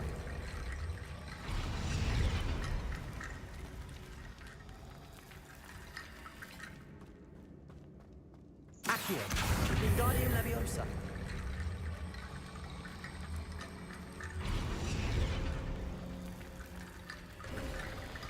You've done it! I knew we'd get through. I felt it in my bones. Ha. Before we trudge on further, I've just realized Bombarda! The student's diary mentions the Imperius curse. I wouldn't be surprised if we're going to need it here. It's an unforgivable, but useful when you're outnumbered. Places the victim completely under the caster's control. So, if you'd like to learn Imperio, I can teach you. Yes, please. It's probably wise to know the spell. I couldn't agree more. A spell that could save your life shouldn't be unforgivable. Damn straight. You have a lot at stake. You have an ability that Have you heard evidently the no tale one's seen of for Darth centuries. Plagueis the Wise? There are many Focus your wounds unnatural movement. abilities It's not the an easy spell Jedi's to fear master. to use.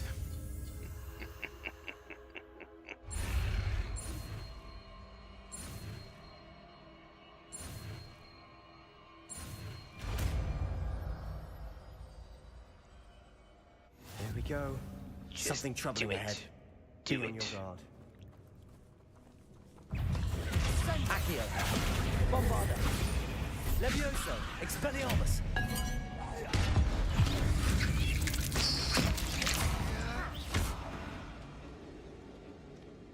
Accio!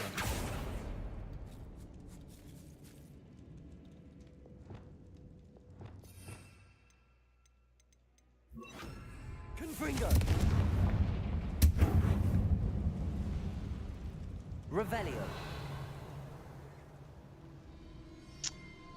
Well, we're gonna have a whole bunch. There's Another another. barricade. Considering how well you did on the last one, this should be a cinch. How gracious of you.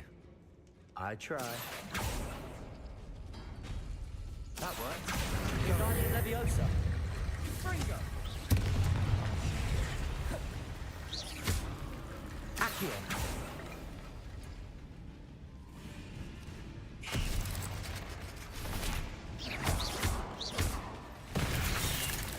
Expelliarmus!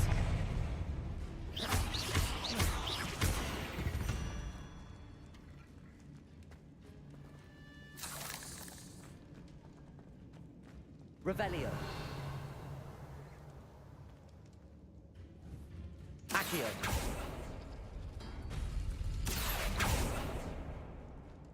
Hang on.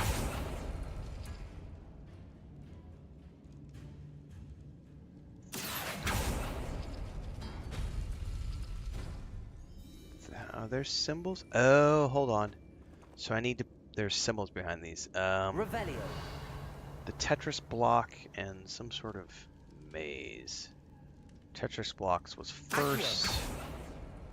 Then that maze is next. And that'll open this one. Which allows me to do that.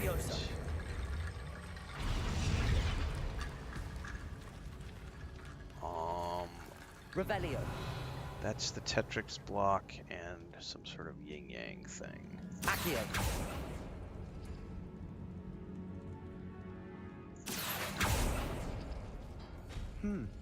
This looks different than what we faced before. No, no! Got it. Rune symbols. Revelio. You are head and shoulders above these bones. Yes, Nicely I done. am. Accio. Ah, come on now.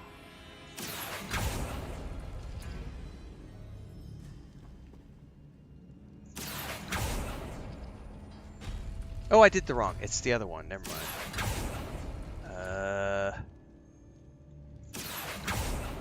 There we go. Chesty!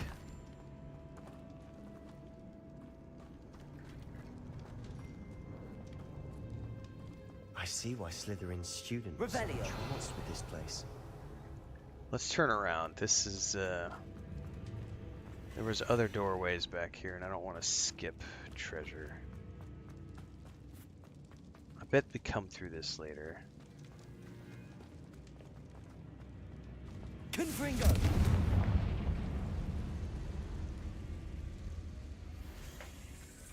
Accio. Confringo. Expelliarmus. Protego. Stupefy.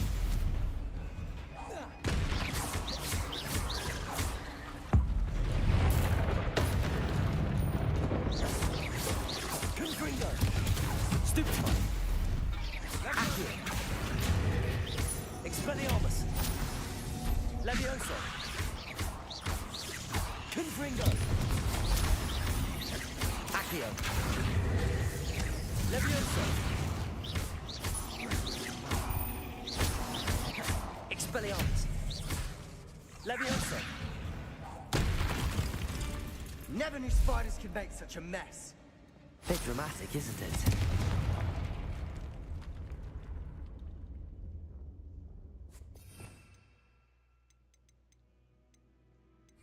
Confringo.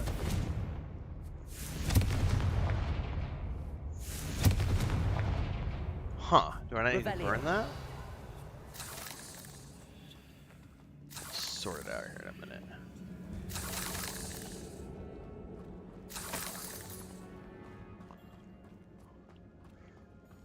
Confringo. Accio. Revelio. Accio.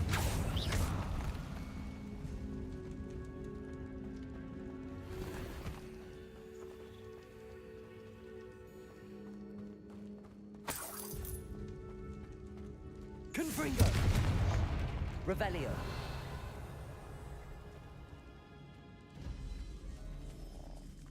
Okay. Oh. Oh, shit. This catacomb has suffered decay, just as the student summary described. I doubt anyone's been here in quite some time. Just like with your mom.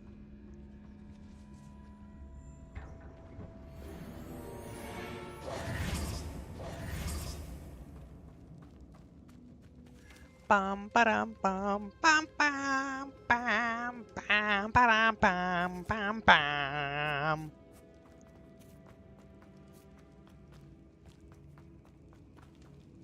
Revelio. That's where we came from. We should... There's a whole bunch of shit down there, which I'm assuming we can only get to later.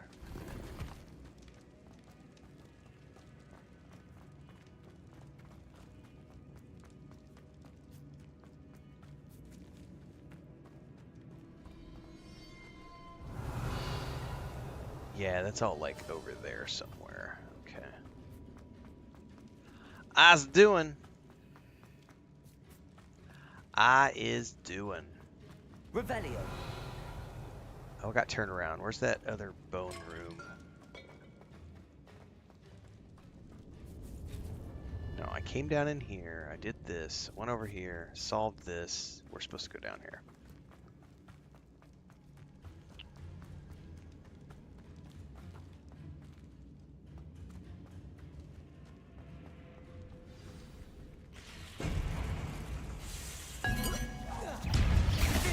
Confringo. Expelliarmus. Protego. Stupefy.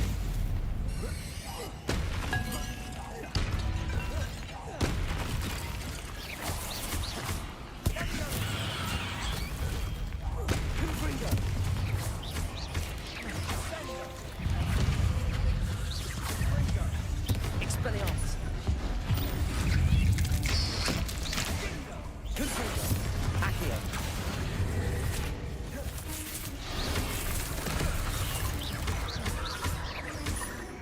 Accio. Confringo. Levioso. Protego.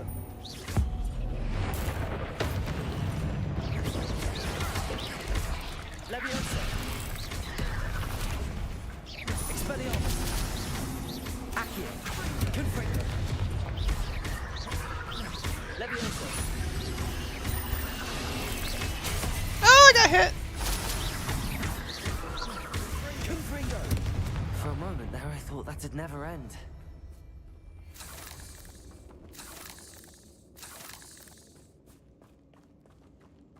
Revelio.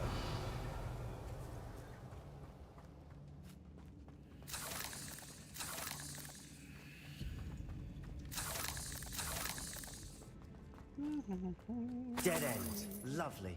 It All is that not for a dead nothing. end. I'm a Hold on. wizard. Don't I give will up yet. figure it out. God, that reminds me of Leo Scapelli. Good morning and shit. I'll figure it out. Accio. Revelio. Oh, it's just cycles, Jay. We have games every once in a while. Like every year, there are games that pop off. So Dune Awakening is doing fairly well. So you'll have every few months something will do really well, and then in between there are lots of other things that don't do as well, and I don't really pay any attention to it. The only thing you have to do is make hay while the sun shines and go hard and heavy for a few weeks. It'll disappear. Usually, 'cause we're in ramp up phase right now. So what happens with every game that's going to be something like that, you'll get about 2 weeks of a ramp up, then the game launches, and you get about 2 weeks after it launches, and then you're going to trickle back down again. So we're in the ramp up phase right now because it's launching this weekend. And also because I'm in a unique position in that I was in the closed beta for so long, and I'm part of the Funcom content creator program. So I've been able to talk about it in a way that a lot of other people haven't been able to talk about it, so that has helped a little bit. But I still don't get the same traffic. Like, my videos do 5,000, 7,000 views. Maybe I have some that go up and do 15 to 25,000, occasionally a 50,000. But like Force Gaming, every video he puts out will do, 250,000 views because he's got 1 million plus followers on his YouTube channel. So some of it just depends on the amount of followers you have. But it is doing well. But this cycle that's the cycle on YouTube. So like Cyberpunk 2077, No Man's Sky, Baldur's Gate 3, Starfield. Those games have all done well for me. Lord of the Rings Online, Star Wars: The Republic, those have done well for me. World of Warcraft did well for me when I played it a couple years back. And then other things don't do shit. Like when I played, I think the most recent one that I had that did like no numbers. Fuck, I did 2 back-to-back. It was Flintlock. I think it was called... Hang on. There's a little indie game where you play... It's like a Blade Runner type game where you did like a cop. Blade Runner...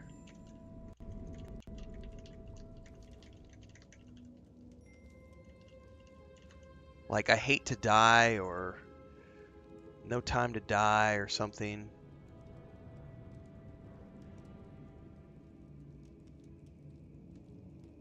Nobody Wants to Die. That's the name of the game.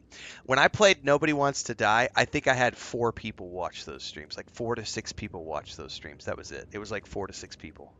I think that was one of the last games where I was like, I was okay because it was a really short game and it was only like 3 or 4 streams.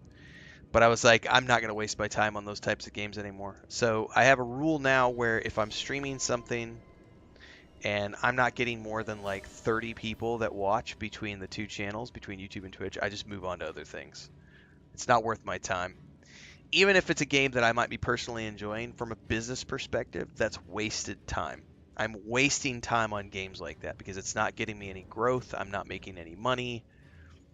That's like me taking dollar bills and just lighting them on fire. I'm just wasting money at that point, wasting time. So,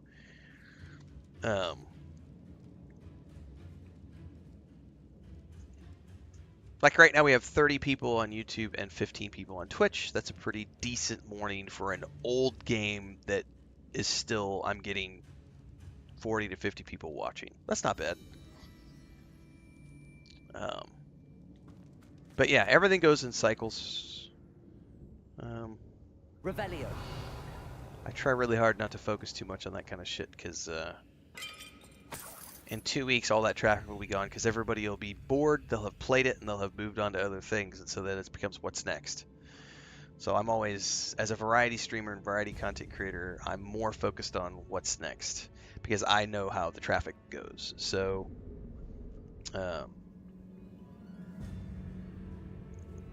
it's very much, unless you want to be stagnant and not have any growth, you have to always be focused on what's next. There are people who can focus heavy on a niche. Like there are some people who, like as an example, went hard and heavy on Baldur's Gate 3 and that's all they did for like 2 years and they saw great growth out of it. But the problem with that is that what do you do when your audience gets tired of Baldur's Gate 3? Are they going to follow you when you go play Starfield? Or are they going to call you a traitor? Because, oh, fuck you, you like Bethesda, I don't want to follow you anymore. Or are they going to care when you get tired of Baldur's Gate 3 style games and you decide you're going to go play Call of Duty? Are they going to follow you over to Call of Duty? Because now you've completely switched genres? Like, that's the risk of, like, going hard and heavy on, like, one specific genre or one specific game, is that your audience might not come with you. Sebastian, the relic. Look. Could it be? Dragon's Dogma 2 is when you found the challenge, eh? That was was that last year? That might have been last January, February, or the year before, I don't remember. The note and rendition of the relic. It matches. This must be where the student left the relic. I can't believe it. After all this, it lines up. We've really found it. What do you suppose is meant by the dark sacrifice required to realize the relic's potential? I have no idea, but we're here for the relic. Yeah, something like that, last February, March. I'm willing to ignore what the journal entry says. We're taking the relic. Agreed. This is meant to be. For Anne's sake, I'm taking it. Let's get to Feldcroft. I must keep this relic secret, especially from my uncle. So, I'm going to touch on what Mellorex just said. I have a friend who's Brazilian, earns way less because he's earning on the Brazilian currency, but he can't stand playing World of Warcraft anymore. He only does it for the revenue, which is sad to see. This is what happens if you back yourself into a niche. What happens if you get bored? Right? Or what happens if the company goes under? Or what happens if the company does something and everyone hates them, aka CD Projekt Red, and they did Cyberpunk and now everyone hates CD Projekt Red, and you want to play their game but everyone hates you because they think the company sucks. Like, there are so many variables of which is why very early on in my, so if you go back in my YouTube channel history, you'll notice that when I started the channel, Like when I started streaming, when I got monetized, what was I doing when I got monetized? I was doing MMORPGs. Specifically, I was still playing old MMOs. EverQuest 1, progressive servers, EverQuest 2, progression servers. We were doing the Vanguard Saga of Heroes emulator server. And the group of people I was associated with were all old school MMO players. And so that's where I was focusing my energies. And I noticed very quickly that there was no growth because I was playing old games that no one gave a shit about other than these there's a very limited audience of neckbeards who care about old MMOs, right? And I still have a passion place in my heart for that, but there's no audience for that. And if you only play those games, there's no growth. And if you ever get tired of those things or move on from those things, those audience members are not going to go with you. They don't give a shit. They're very much tied into that's the only thing. So there were a couple of people who were trying to be content creators at the same time that I was co-streaming with, right? Where are they now? They all went back to day jobs. Why? Because there's no audience for that really old genre. And all those people are like, oh, Pantheon's going to save the industry. No, it didn't. It did exactly what I said it was going to do. Nothing. It's a cash grab. That's all it ever was. And I'm someone I spent 10 years in game development. I spent 8 of those years developing an old school MMORPG, which I can't really talk about all that stuff because of the legal stuff that's still ongoing. But look at where that game is now. Lacking leadership and failing miserably. I made a conscious decision. I think it was, it was towards the end of that first year of streaming. I've talked about this in my member channel videos for channel members. You'd have to go back and find this video on YouTube. But I talked about the conversation I had with Chris at the beginning of 2023, which was there is no growth in doing these old MMORPGs. My audience is stagnant. I've not seen any significant growth. I'm never getting more than 15 people watching my streams, maybe 35 people at the most.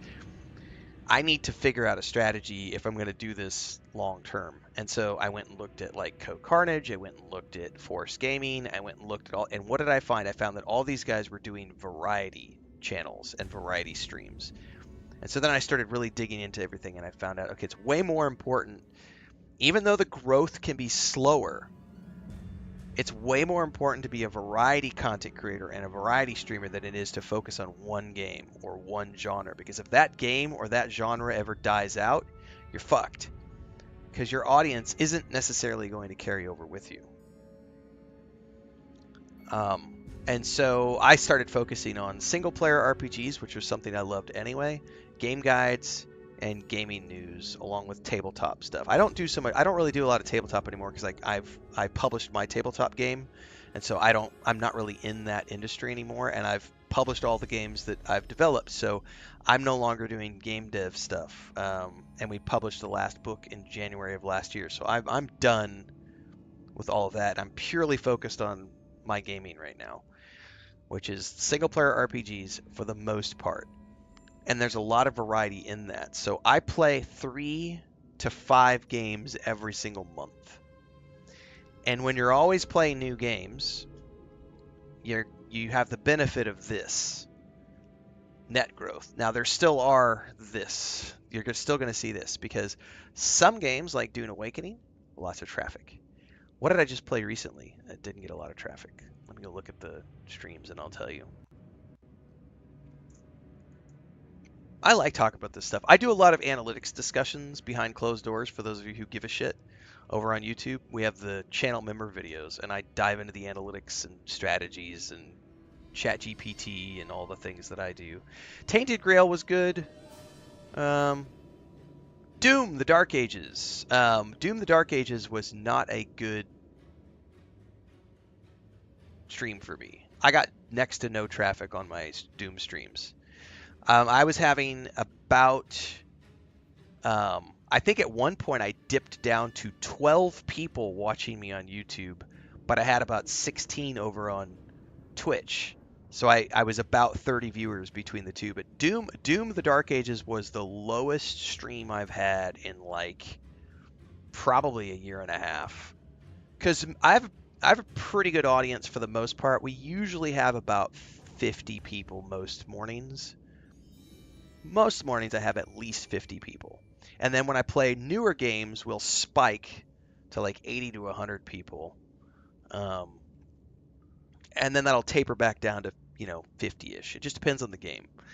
But like Doom: The Dark Ages, I got next to no traffic from. Star Wars Outlaws was good traffic. Days Gone Remaster, middle of the road. I was getting 40 to 50 people watching that. Not too bad. Revenge of the Savage Planet. I had an idea to play that game. I did one stream. The views weren't that great, so I didn't continue it because the streams weren't that good. Oblivion Remaster was good. I had really good traffic with Oblivion Remastered. Like we got up to like 150 people those first few streams. We were like 120, 150 people watching. Expedition 33, the traffic was not that great. It was okay, but not like stellar. It was like 50 people, which is about the same as what I'm pulling right now for an older game. Outer Worlds playthrough, that was lower. That was like 40. South of Midnight, around 40 people watching. But here's the thing, the perspective is this. My wife loves to remind me of this. She's like, go back to your streams from 2 years ago when you had, 13 people watching, 15 people before you made the decision to start doing all these other things. You can go back and look, and we only had a max of like, I started off that first year was like 7 to 15 people watching. And then year 2 was 15 to 25 people watching. Last year was year 3. Year 3 was 35 to 50 people watching. Now we're into year 4. I'm getting 50 to 60, 60 to 80 on new games. So every year the audience builds a little bigger. And so the only thing you could do is just keep your head down and just put in the hours. Play new games, be entertaining, and growth happens naturally. But what sucks, I'm going to circle back around to World of Warcraft. What sucks is if you get stuck in a rut where you've built your audience around a single game and they don't want to watch you play anything else. I can speak to I'm not going to name the content creator's name. Those of you who were around several years ago when I was doing the co-streaming of MMOs are going to know who I'm talking about. He was heavy into EverQuest 1, heavy into supporting Pantheon Rise of the Fallen. And when we played World of Warcraft Classic, his audience rebelled and said, "How dare you play World of Warcraft and support Blizzard, you fucking traitor. How dare you? You're supposed to be playing EverQuest 1. You're supposed to be playing EverQuest 2. You're supposed to be playing Pantheon. You're supposed to be this old school MMO, and you're playing World of Warcraft. How dare you, you fucking traitor. Blizzard is a horrible company." His audience rebelled, and he ended up abandoning the guild. He was one of the main tanks for our raids, and he ended up abandoning the guild because his audience got pissed, and he was losing subscribers and losing revenue. He went from having like 60, 80 people watching to only having like 20 people watching. And he was like, I can't do this. I need the money. And ultimately he went back to his day job anyway. So yeah, it's very difficult when you put yourself in that position of only streaming a specific game or a specific genre, because if you ever decide that you want to move away from that, it's a huge risk and your audience might not support you when you go. I have specifically focused on building an audience that theoretically, it's not necessarily true, but I have worked really hard at curating an audience that gives a shit about me and my wife and our homestead and our animals more than they do the games. Now, that's the core audience. That's the 40 to 50 people who show up every single day, regardless of what game I play. The 40 to 50 people, those are the channel members, the Twitch members, those of you whose names show up every single day. That's the core audience who goes through all the games that I play. And even some of those people will be like, you know what, I'm not I love Renfail and I loved watching him play. But Doom, the Dark Ages, I don't really care, so I'm going to skip this week, and we'll come back when he starts playing the next game. That's totally normal. And you'll notice that outside of that, we have big spikes around new games. Those are the new people who are coming in to watch because it's a new game. Or maybe they're people who haven't watched the channel in 2 years, but they're interested in this because it's a new game, and they want to see my thoughts on it before they decide whether they're going to purchase or not. So you get that as well. But I have worked really, really, really hard to focus more on people being here for the streamer, not the content, if that makes sense. Because if you're dependent on the content, if the content ever changes, you're kind of fucked.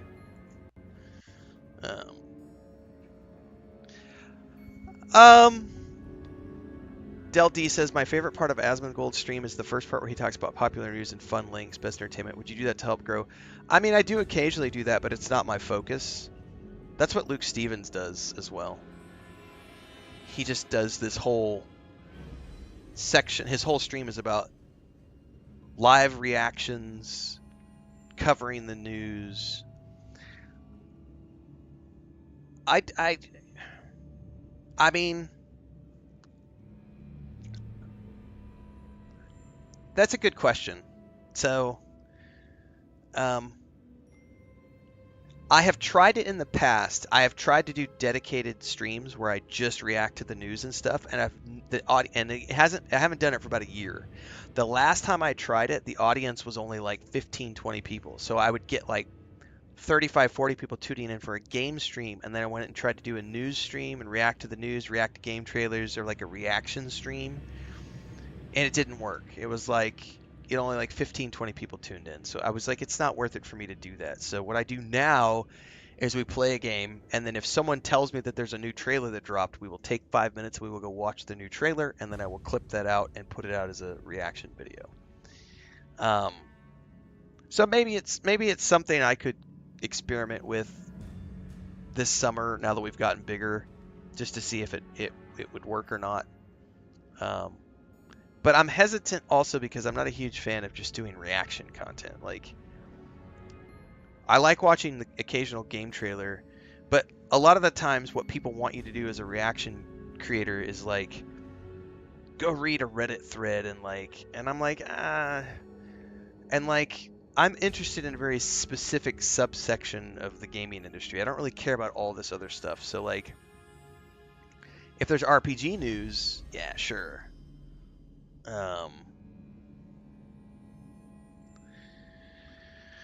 Why is the audience so passionate with MMOs? Josh Strife Hayes has a really good video on this from probably 3 years ago. I can't remember the name of the video, but it was something along the lines of, if you want to be an MMO content creator. And he interviewed a bunch of other MMO content creators. The reason MMO players in particular get so passionate is because they spend so much time playing the games that they play that they put a part of their identity into those games. So they become they put their identity into those games. And so if you ever criticize that game for whatever reason, they feel like you are criticizing them. And they feel like you are personally attacking them because their identity is bound up in that game. So it's this weird identity issue with people who put in hundreds to thousands of hours in these MMOs, and they feel like they have become a part of that world. They live there. It's their identity, and if you criticize it, they feel like you're insulting them because you've insulted their baby. We kept hearing. It was you. You gave me no choice. I had to follow you. Sebastian, please, leave the relic alone. We can find another way to help Anne. I'm sorry, Ominous, but I'm taking it. No, you're not. If you won't put it back, then I will. Uh-oh, are we gonna have to fight him? Sebastian, please, take a step back. Fine, but Ominous knows. I won't step back from a fight. Can't believe this.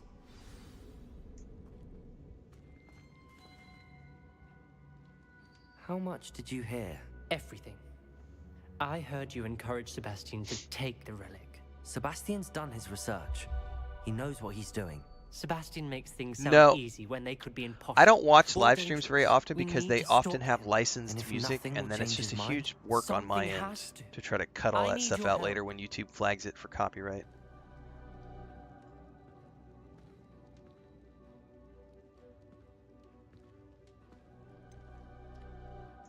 Sebastian's right. We need that relic. I'm sorry. My mind is made up. Are you willing to sacrifice your friendship over this? I might be. How could I choose to stand by and watch him do this? What if the choice wasn't That's why I yours? just wait until after the videos You have wouldn't aired, be because to then I blame can for go what watch them, happens. What in the record world them. are you suggesting? Imperio?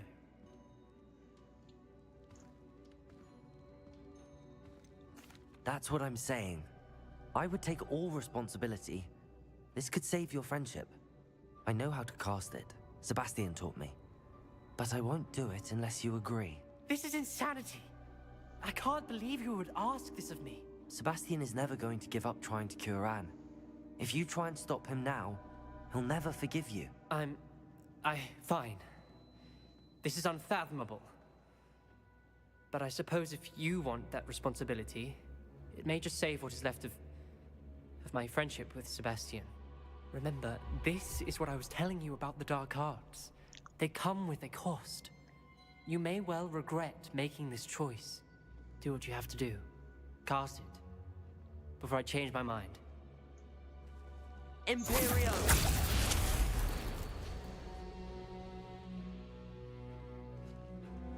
Step aside, Ominous. Stay in place until we're out of sight. I will. Sebastian, come on. Cast the spell, save a friendship. Imperio. It was the only way to get out of here without a fight. Ominous, I'm sorry. Sebastian, we have to go. Did we do the wrong thing? You need You're- the relic. You're the one who I wanted know. to do this. But not like this. Ominous and I agreed. Surely there's a difference between casting Imperio on someone without their knowledge and casting it with permission. I understand what you're saying. I do, but... I've taken full responsibility. You have my word.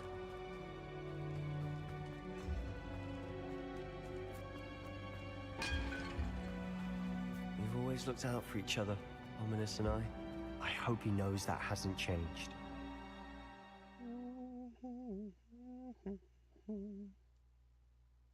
How long will the spell last? How long must Ominous stay in the tomb? The curse is lifted already. He'll easily find his way out of the catacomb just as we did. He'll be all right, Sebastian. Yep.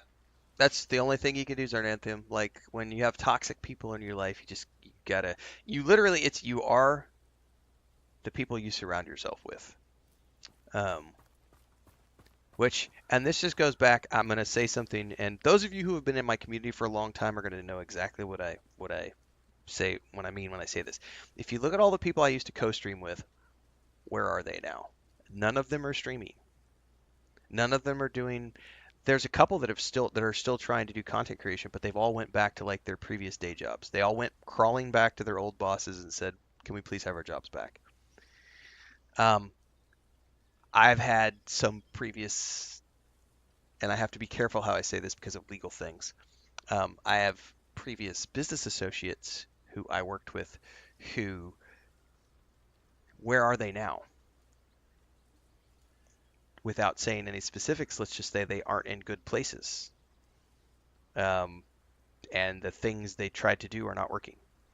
And some of that you can probably blame, you can try to blame it on the market or whatever, but the reality comes down to you are the people you surround yourself with.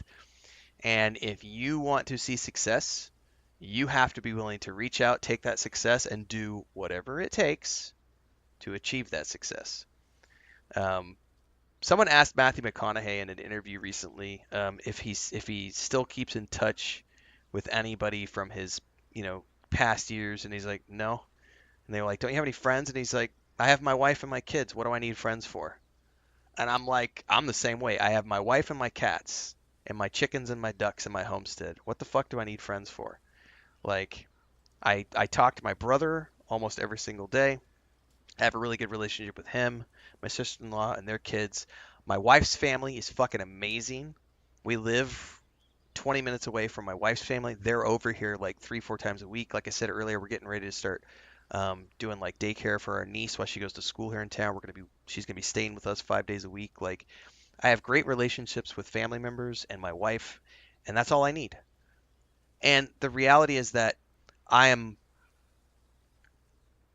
I am I'm not trying to be arrogant here. I want to make a statement, and I need to figure out how to say this without sounding like an arrogant asshole. The reason I am where I am today, successful at this, what I'm doing right now, is because I stopped worrying about other people and I started focusing on me. And I got rid of all the bullshit and I cut all of those weak links out.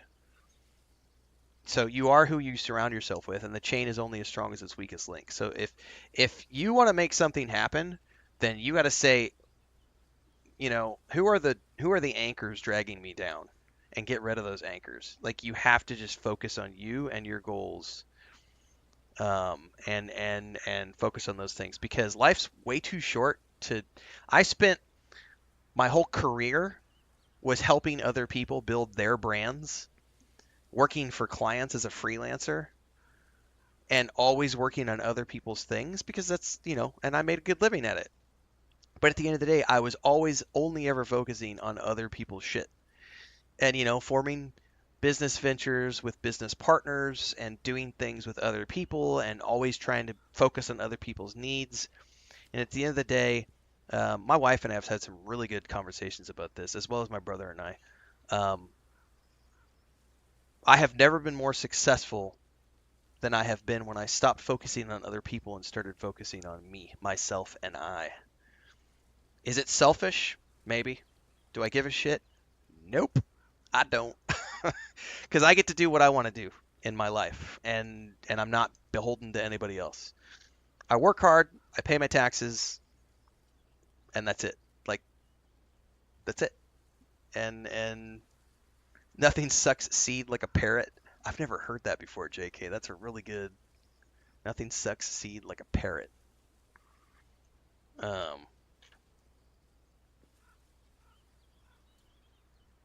That's a really good saying. Even my brother, because my brother's, he has a very successful cattle ranch. It's a very big cattle ranch, and it's successful because he focuses on himself and what he does with his wife and their kids, and he doesn't worry about anybody else's bullshit. So yeah, you've got to just focus on yourself, and as long as you can do that and put your head down,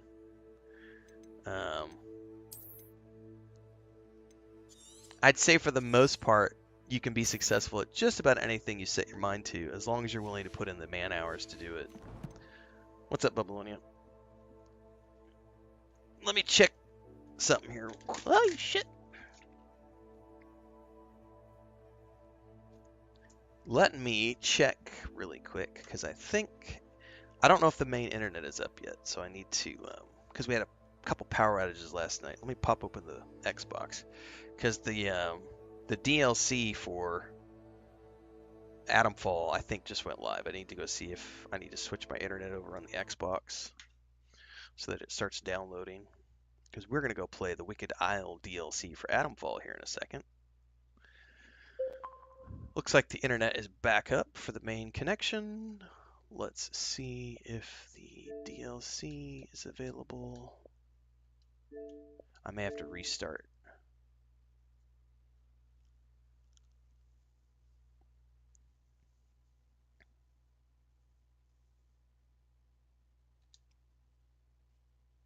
Let me check the internet. I don't know if the internet's up for the other. I thought it was, but it might not be. Let me restart the Xbox just really quick.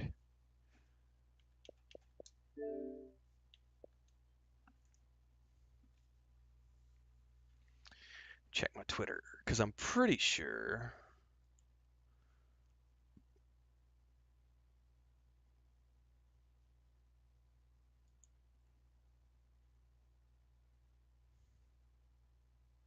Yeah, they just tweeted. The expansion pack is out now, so we should be able to download it. So I may just need to.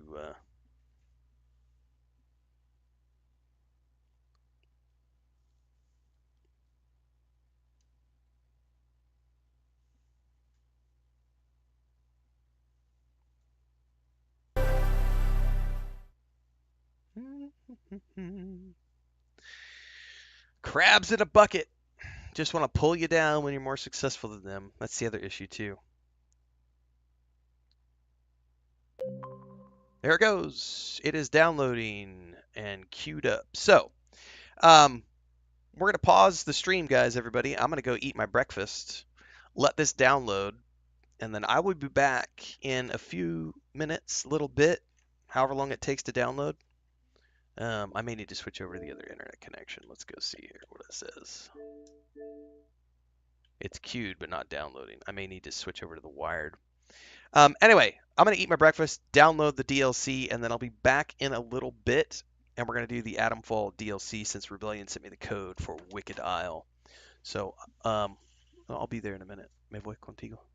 Estoy terminando mi stream para descargar algo. So, but, well, just here. I got to show off because she just brought me a plate of food, and I was telling her to take it to the kitchen, and I'll be back. She just worked really hard on this. We have toasted bread, homemade beans that she made yesterday on the outside grill, and an omelet. Thank you. I'll be there in a minute.